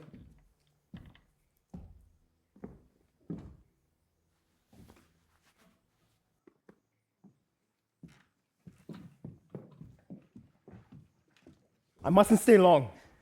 I promise not to keep you. It's just that... Oh, you see yourself what happens to one in this place. The residence man thought he was being helpful. That's the way we all react. And I can't go in among those people just now, and if I stay out here by myself, someone will come looking for me. Please, just stay and say a few things. Just then you can go, just so I can recover myself. What do you want me to say? Your calm acceptance, for instance, can you explain that? It was so unnatural. I don't understand that at all. I feel the need to understand all I can. But you explained it yourself. My medical training, perhaps. I've seen death too often. And the soldiers returned from the front. They died on our hands all the time. No. It must be more than that. I feel it has to do with the many things we don't really grasp about your people. At least you can explain. All these things are part of it. And anyway, my father has been dead in my mind for nearly a month, ever since I learned of the king's death. I've lived with my bereavement so long now that I cannot think of him alive. On that journey, on the boat, I kept my mind on my duties as the one who must perform the rites over his body. I went through it all again and again, as he himself had taught me. I didn't want to do anything wrong, something which might jeopardize the welfare of my people. He had disowned you. When you left, he swore publicly that you were no longer his son. I told you, he was a man of tremendous will. Sometimes that's another way of saying stubborn. But among our people, you don't disown a child just like that. Even if I had died before him, I would still be buried like his eldest son. But it's time for me to go. Thank you. I feel calmer. Please don't let me keep you from your duties. Good night, Mrs. Pilkings. Welcome home. Keep them here till I get back. Thank goodness you're still here. Simon, what's happened? Later, Jane, please. Is Bob still here? Yes, I think so. I'm sure he must be. Try and get him out here as quietly as you can. Tell him it's urgent. Yes, of course. Simon, you... Yes, I can see who it is. Get Bob out here. At first, I thought I was seeing a ghost. Mr. Pilkings, I appreciate what you tried to do. I want you to believe that. I can only tell you that it would have been a terrible calamity if you'd succeeded. You said what? A calamity for us, the entire people. I see. And now I must go. I must see him before he turns cold. This is a shock, seeing you again. I mean, thinking all this while you were in England and thanking God for that. I came on the mailboats. We traveled in the Prince's convoy. Ah, yes, well. Good night. I can see you are shocked by the whole business, but you must know by now there are things you cannot understand or help. Just a minute, there are armed policemen that way. They have instructions to let no one pass. I suggest you wait a little. Wait, yes, I'll give you an escort. That's very kind of you, but do you think it can be quickly arranged? Well, of course. In fact, what I'll do is I'll send Bob over with some men to the place, and you can go with them. Here he comes now. And excuse me a minute. Anything wrong, sir? Listen, Bob, that cellar in the disused annex of the residency, you know, where the slaves were kept before being taken down to the coast. Oh, yes. We use it to store the broken furniture. Yes, but it's still got the bars on it. Yes, they're very much intact. Get the keys, please. I'll explain later. I want a strong guard over the residency tonight. Well, we have that already. The detachment. I don't want them at the gates of the residency. I want you to deploy them at the bottom of the hill, a long way from the main hall, so they can deal with any situation long before the sound carries to the house. Yes, of course. I don't want His Highness alarmed. You think the riot will spread here? It's unlikely, but I don't want to take a chance. I made them believe I was going to lock the man up in my house, which is what I intended to do in the first place. They are probably assailing it by now. I took a roundabout route here, so I don't think there's any danger, at least not until dawn. No one is to leave the premises, of course, the native employees, I mean. They'll soon smell something is up and they can't keep their mouths shut. I'll give instructions at once. I'll take the prisoner down myself. 2 police officers will stay with him throughout the night inside the cell. Right, sir! Jane! Bob is coming back with a detachment. Until he gets back, please stay with Olunde. Please! I hate to be stuffy, old son, but we have a crisis on our hands. It has to do with your father's affair, if you must know. It also happens at a time when we have His Highness here. I am in charge of security, so you'll simply have to do as I say. I hope that's understood. What's going on? All this can't be just because he failed to stop my father killing himself. I honestly don't know. Could it have sparked off a riot of some kind? No, if he'd succeeded, Dad would be more likely to start the riots. Perhaps there were other factors involved. Was there a chieftaincy dispute? None that I know of. Leave me alone! Is it not enough that you have covered me in shame? Ah! White man, take your hand from my body! Let's go in. It's getting chilly out here. Carry him! Give me back the name you have taken away from me, you ghost from the land of the nameless! Carry him! I can't have a disturbance here. Quickly, stuff up his mouth. Oh, God. Let's go in, please, Olunde. Take your bills! Move! That was my father's voice. Oh, you poor orphan. What have you come home to? You bloody fools! After him! Leave him alone! Simon, tell them to leave him alone! All right, stand aside, you. It may be just as well. It might help to calm him down.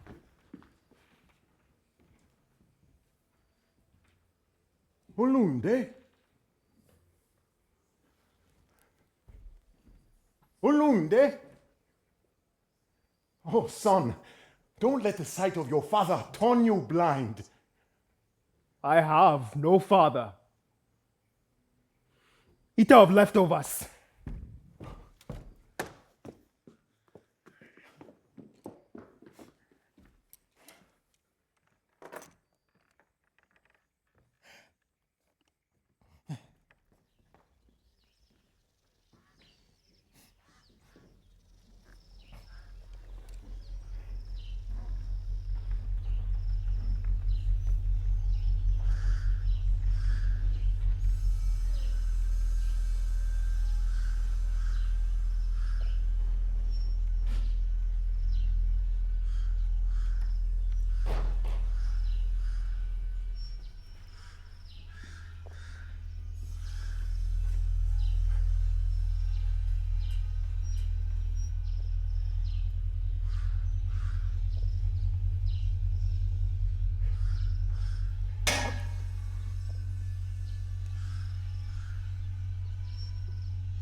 You seem fascinated by the moon. Yes, ghostly one. Your twin brother up there engages my thoughts. It is a beautiful night. Is that so? Yes, the light on the leaves, the peace of the night. The night is not at peace, District Officer. No, I would have said it was, you know. Quiet. And does quiet mean peace for you? Well, nearly the same thing. Naturally, there is a subtle difference. The night is not at peace, ghostly one. The world is not at peace. You have shattered the peace of the world forever. There is no sleep in the world tonight. It is still a good bargain if the world should lose one night's sleep as the price of saving a man's life. You did not save my life, District Officer. You destroyed Now, it. come on! Not merely my life, but the lives of many. The end of the night's walk is not over. Neither this year nor the next will see it. If I wished you well, I would pray that you do not stay long enough on our land to see the disaster you have brought upon us. I did my duty as I saw fit. I have no regrets. No, the regrets of life always come later.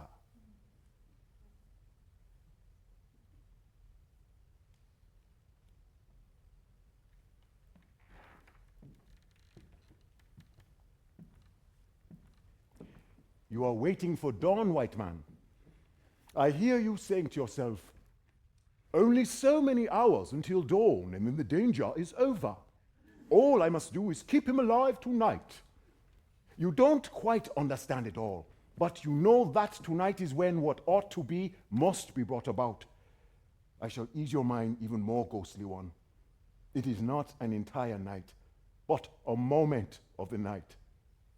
And that moment is past. The moon was my messenger and guide. When it reached a certain gateway in the sky, it touched that moment for which my whole life has been spent in blessings. Even I do not know the gateway. I have stood here and scanned the sky for a glimpse of that door, but I cannot see it. Human eyes are useless for a search of this nature. But in the house of Oshogbo, those who keep watch through the spirit recognize the moment. They sent word to me through the voice of our sacred drums to prepare myself. I heard them and shed all thoughts of earth. I began to follow the moon to the abode of gods. Servant of the White King, that was when you entered my chosen place of departure on feet of desecration. I'm sorry, but we all see our duty differently. I no longer blame you. You stole from me my firstborn, sent him to your country so you could turn him into something in your own image. Did you plan it all beforehand? There are moments when it seems part of a larger plan. He who must follow my footsteps is taken from me, sent across the ocean. Then, in my turn, I am stopped from fulfilling my destiny. Did you think it all out before? This plan to push our world from its course and sever the cord that links us all to the great origin? You don't really believe that. Anyway, if it was my intention with your son, I appear to have failed. You did not fail in the main thing, ghostly one. We know the roof covers the rafters, the cloth covers blemishes. Who would have known that the white skin covered our future, preventing us from seeing the death our enemies had prepared for us? Our world is set adrift, and its inhabitants are lost. Around them, there is nothing but emptiness. Your son does not take so gloomy a view. Are you dreaming now, white man? Were you not present at my reunion of shame? Did you not see when the world reversed itself and the father fell before his son, asking forgiveness? That was in the heat of the moment. I spoke with him, and... Well, if you want to know, he wishes he could cut out his tongue for uttering the words he did. No. What he said must never be unsaid.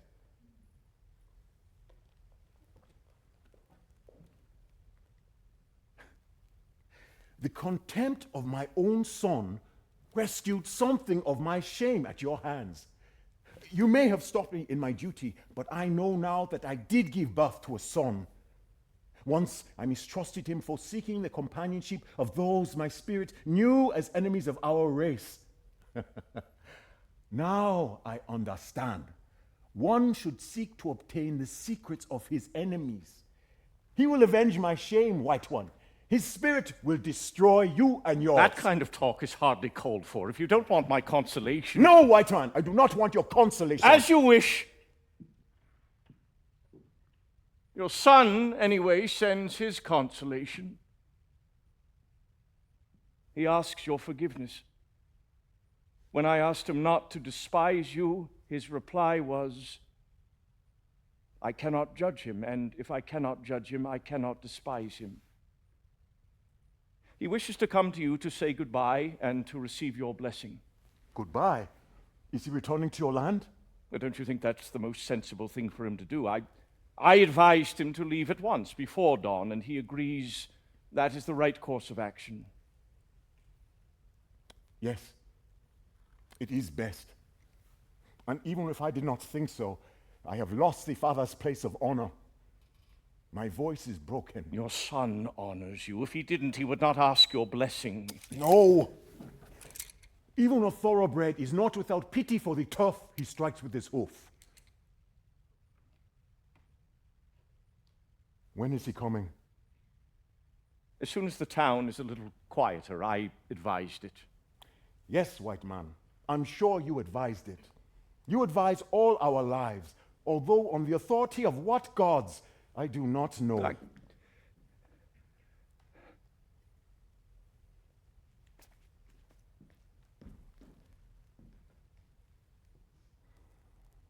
Before I leave you, may I ask just one thing of you? I'm listening. I wish to ask you to search the quiet of your heart and tell me, do you not find great contradictions in the wisdom of your own race? Make yourself clear, White One. I have lived among you long enough to learn a saying or two. One came to my mind when I stepped into the market tonight and saw what was going on. You were surrounded by those who egged you on with song and praise, and I thought, are these not the same people who say, the elder grimly approaches heaven, and you ask him to bear your greetings yonder? Do you really think he makes that journey willingly?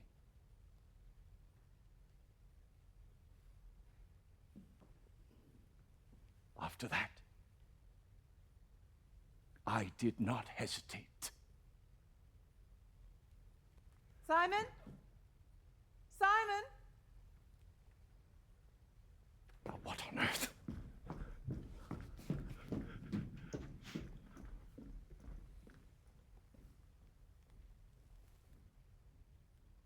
My young bride, did you hear the ghostly one?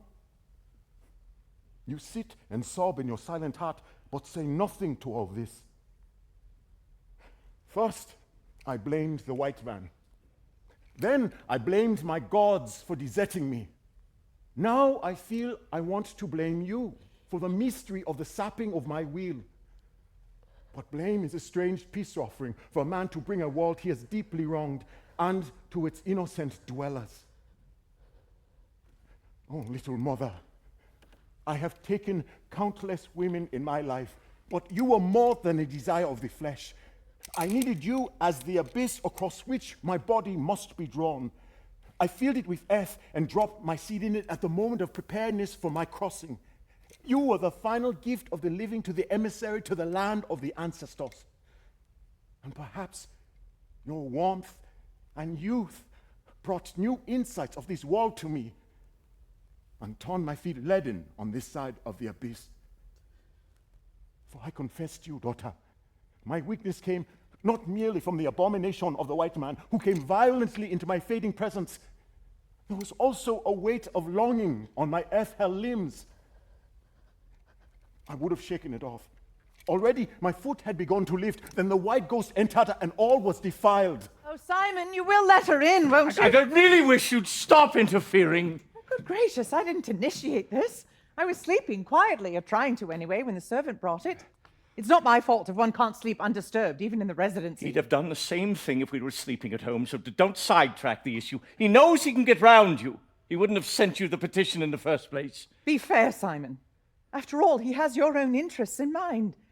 He is grateful to you, you know. You seem to forget that. He feels he owes you something. I just wish they would leave this man alone tonight, that's all. Trust him, Simon. He's pledged his word. It will all go peacefully. Yes, and that's the other thing. I don't like being threatened. Threatened? I didn't spot any threat. It's there, veiled, but it's there. The only way to prevent serious rioting tomorrow. What a cheek. I don't think he's threatening you, Simon. He's picked up the idiom all right. Wouldn't surprise me if he's been mixing with commies or anarchists over there. The phrasing sounds too good to be true. Damn it! If only the prince hadn't picked this time for his visit. Well, even so, Simon, what have you got to lose? You don't want a riot on your hands, not with the prince here. Let's see what he has to say. Chief Ellison, there is yet another person who wants to see you. She is not a next of kin. I don't feel obliged to let her in, but your son sent a note with her, so it's up to you. I know who that must be. So, she found your hiding place. Well, it was not difficult. My stench of shame is so strong, it requires no hunter's dog to follow it. If you don't want to see her, just say so, and I'll send her packing. Why should I not want to see her? Let her come. I have no more holes in my rag of shame. All is laid bare. I'll bring her in.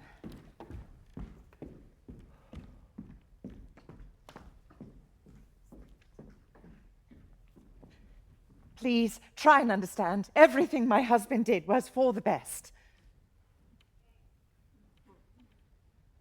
You are the wife of the district officer? Yes, my name is Jane. That is my wife sitting down there. You notice how still and silent she sits? My business is with your husband. Here she is. Now, first, I want your word of honor that you will try nothing foolish. Honor? White man, did you say you wanted my word of honor? I know you to be an honorable man. Give me your word of honor that you will receive nothing from her. But I'm sure you have searched her clothing as you would never dare touch your own mother. And there are these two lizards of yours who roll their eyes even when I scratch. And I shall be sitting over there watching even how you blink. Even so, I want your word that you will not let her pass anything to you. You have my honor already. It is locked up in that desk in which you will put away your report of this night's events. Even the honor of my people you have taken already. It is tied together with those papers of treachery which make you masters in this land. All right! I am trying to make things easy for you. If you must bring in politics, then we'll do it the hard way. Madam, you are to remain along this line and move no nearer to the cell door. Guards, if she moves beyond that point, blow your whistle. Come on, Jane.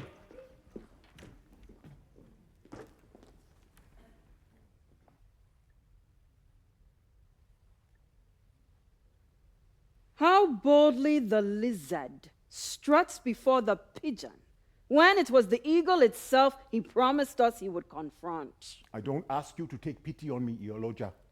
You have a message for me, or you would not have come.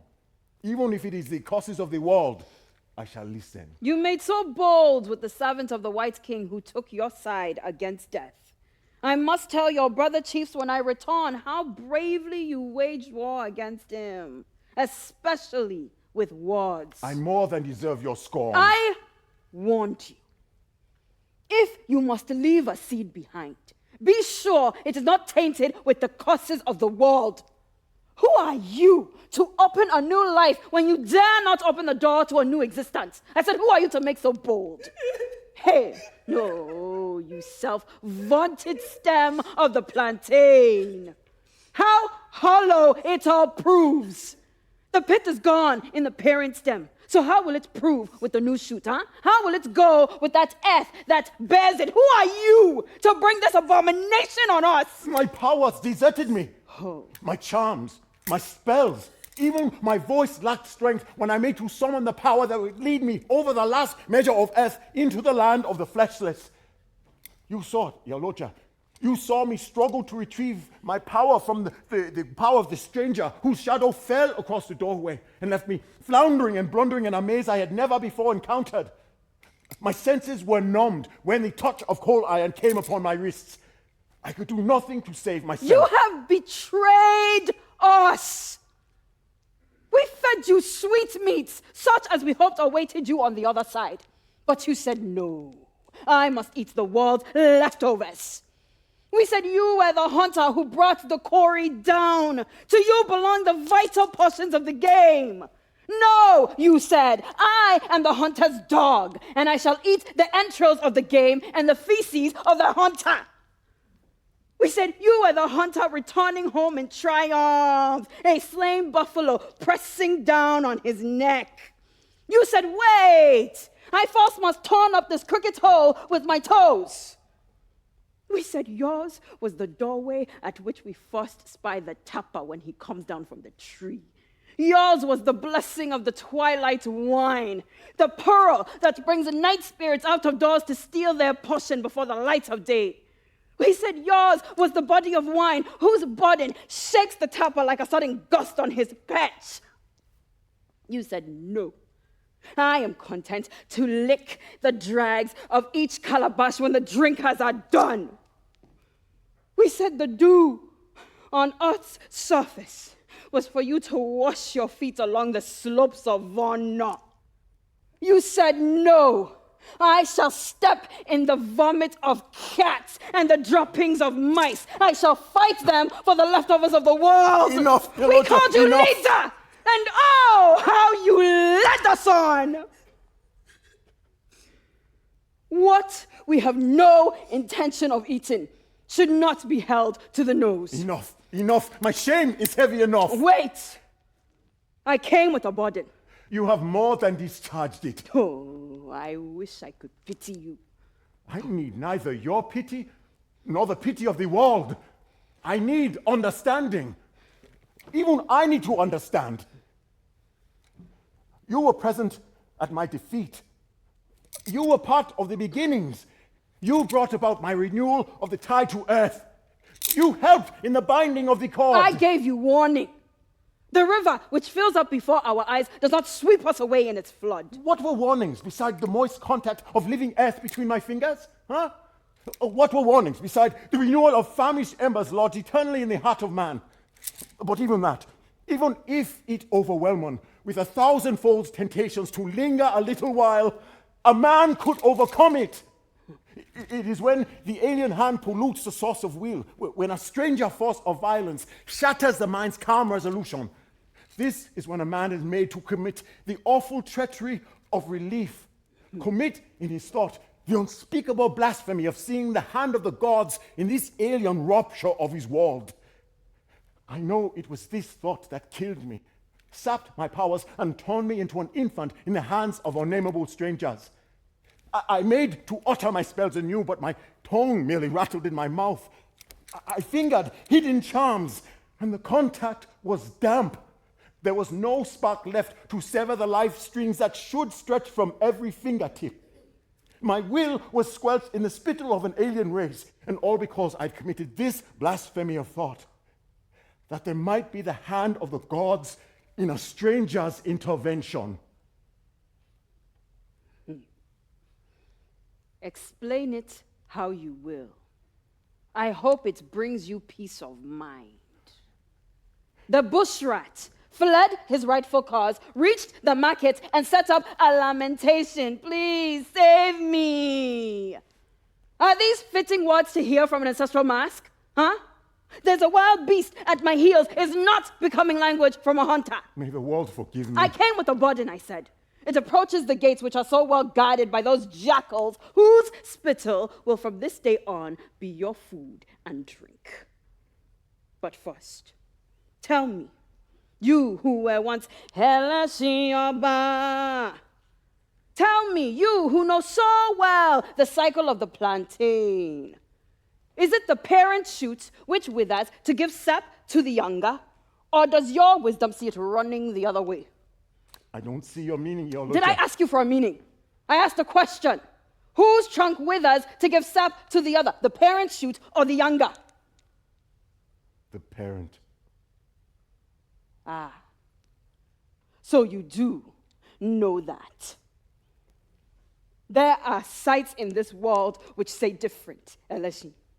There are some who choose to reverse this cycle of our being. Hey, you emptied back. That the world once saluted for a pith-laden being. Shall I tell you what the gods have claimed of you? Huh? Hey! What is it? What is it? Did they try something? She stepped beyond the line. She meant no harm. Shia! Elashi, see what you have become. Once you had no need to open your mouth in explanation because evil-smelling goats, itchy of hand and foot, had lost their senses. And it was a brave man indeed who dare lay hands on you because Ialoja stepped from one side of the earth onto another.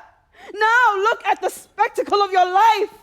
I grieve for you. I think you'd better leave. I doubt you've done him much good by coming here. I shall make sure you are not allowed to see him again. In any case, we will be moving him to a different place before dawn. So don't bother to come back. We foresaw that. Hence the burden I trudged here to lay beside your gates.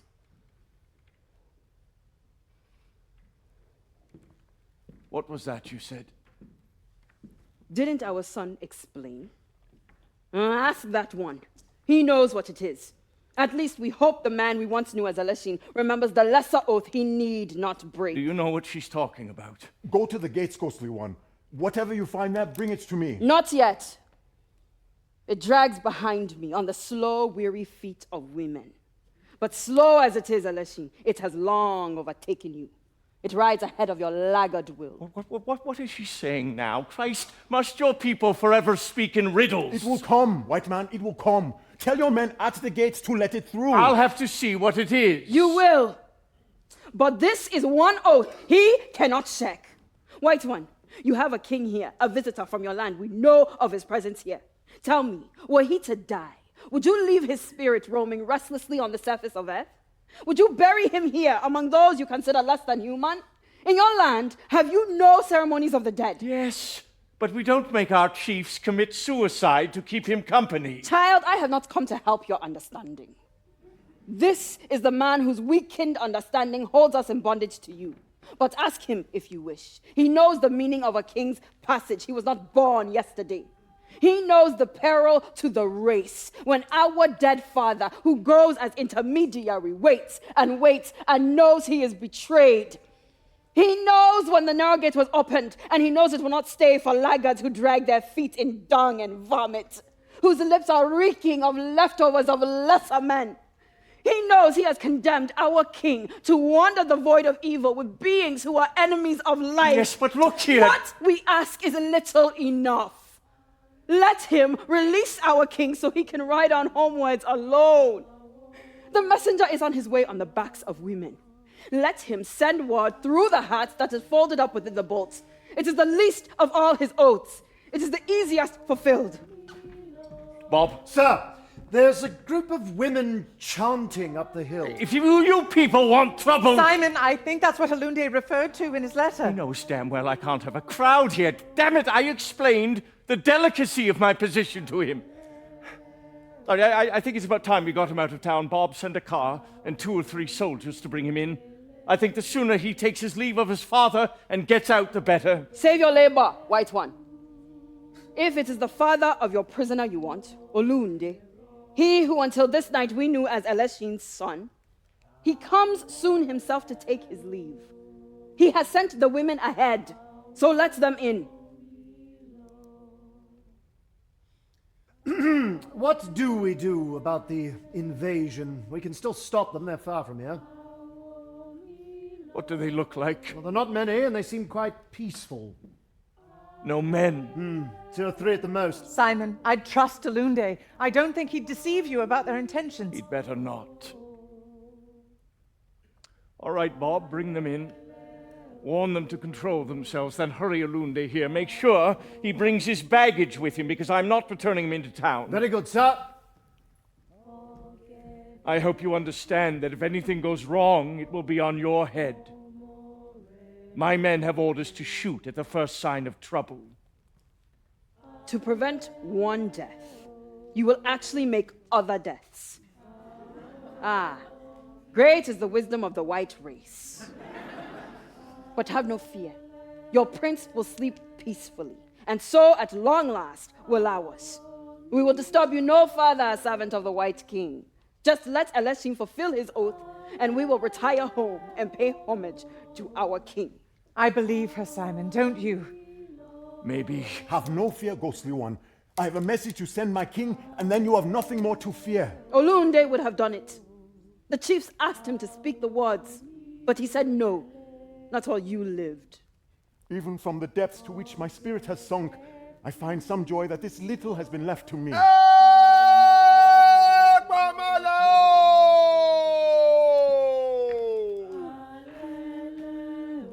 What is that? The burden you have made, White One. But we bring it in peace. I said, what is it? White man, you must let me out. I have a duty to perform. I most certainly will not. There lies the courier of my king. Let me out that I may perform what is demanded of me. You'll do what you need to do from inside that cell or not at all.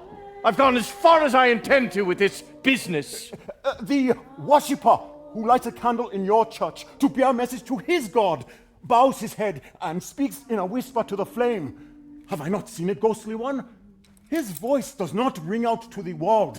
Mine words are for nobody's ears. They're not words even for the bearers of this load. They are words I must speak secretly, even as my father had whispered them in my ears, and I in the ears of my firstborn. I cannot shout them to the wind and the open night sky. Simon! Don't interfere, please. They have slain the favorite horse of the king and slain his dog. They have borne them from pulse to pulse center of the land, receiving prayers for their king. But the rider has chosen to stay behind. Is it too much to ask that he speak heart to heart of the waiting courier? Oh, so be it. Eleshioba, you see how even the mere leavings are denied you. Oh. Eleshi Alafi. I call you by that name only this last time. Remember when I said, if you cannot come, tell my horse. What? I cannot hear you. I said, if you cannot come, whisper in the ears of my horse. Is your tongue severed from the roots, Eleshi? I can hear no response. I said, if there are boulders you cannot climb, mount my horse's back, this spotless black stallion. He'll bring you over them. Eleshi Oba, once you had a tongue that darted like a drummer's stick. I said, if you get lost, my dog will track the path to me. My memory fails me, but I believe you said, my feet have found the path, Alave. I said at the last, if evil hands hold you back, just tell my horse there is weight on the hem of your smock. I dare not wait too long. There lies the swiftest ever messenger of a king. So set me free with the errand of your heart. There lie the head and heart of the favorite of the gods. Whisper in his ears. Oh, my companion, if you had followed when you should, we would not say that the dog has preceded his master. If you had followed when it was time, we would not say that the horse has raced beyond and left his rider behind. If you had raised your will to cut the thread of life at the summons of the drums, we would not say your mere shadow fell across the gateway and took his owner's place at the banquet. But the hunter, laden with a slain buffalo, stayed to root in the cricket's hole with his toes. What now is left? If there is a death of bats, The pigeon must serve us for the offering. Speak the words over your shadow, which must now serve in your place. I cannot approach. Take off the cloth. I shall speak my message from heart to heart of silence.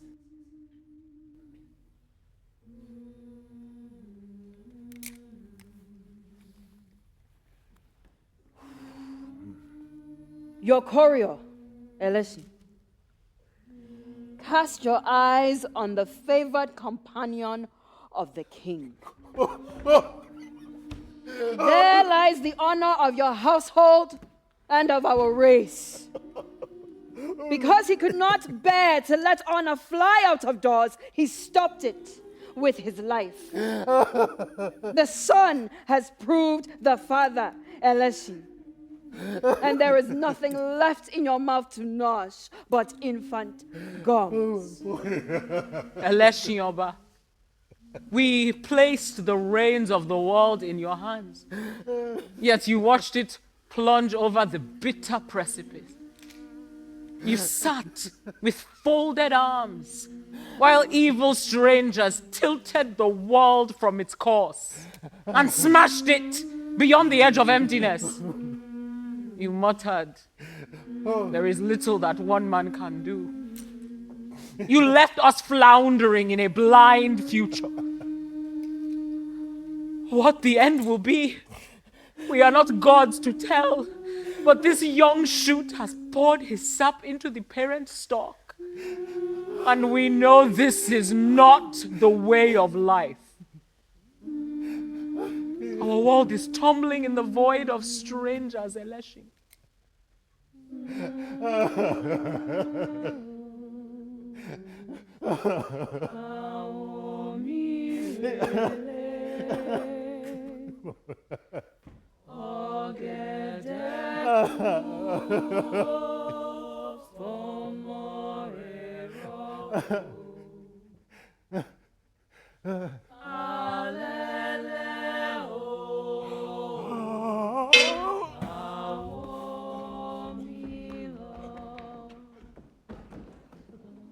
Why do you strain yourself? Why do you labor at tasks for which no one, not even the man lying there, would give you thanks? He is gone into the passage at last, but oh, how late it all is. His son will feast and throw him bones. The passage is clogged with droppings from the king's stallion. He will arrive all stained in dung. Was this what you wanted? No, child. It is what you brought to be. You who play with strangers' lives, who even usurp the vestments of our dead, yet believe that the stain of death will not cling to you. The gods demanded only the old expired plantain. But you cut down the sap-laden shoot to feed your pride. There is your board, filled to overflowing. Feast on it.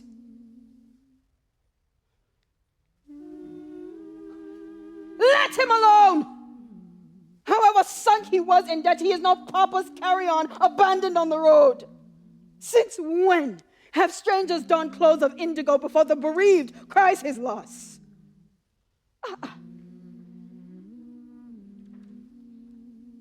Child.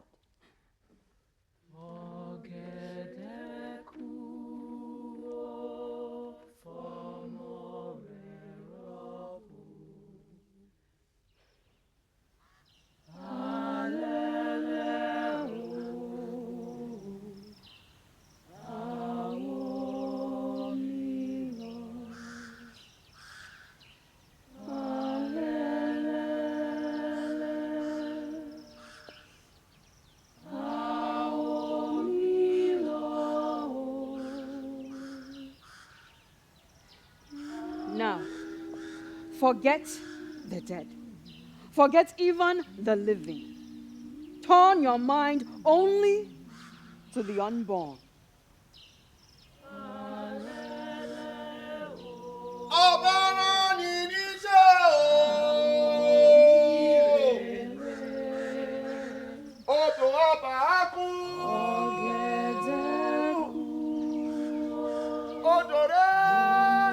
kẹsẹ̀ bọ́. Iṣẹ́ ọba rèé kò ṣe máa jẹ́ o. Olúhun dẹ́dọ̀wọ́. Olúhun dẹ́dìbùlẹ̀. Ọ̀run dẹ̀dẹ̀ mọ́mọ́ kánjú gbogbo wa là bíbọ̀ o.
Èrè lọ́lọ́jà ń jẹ.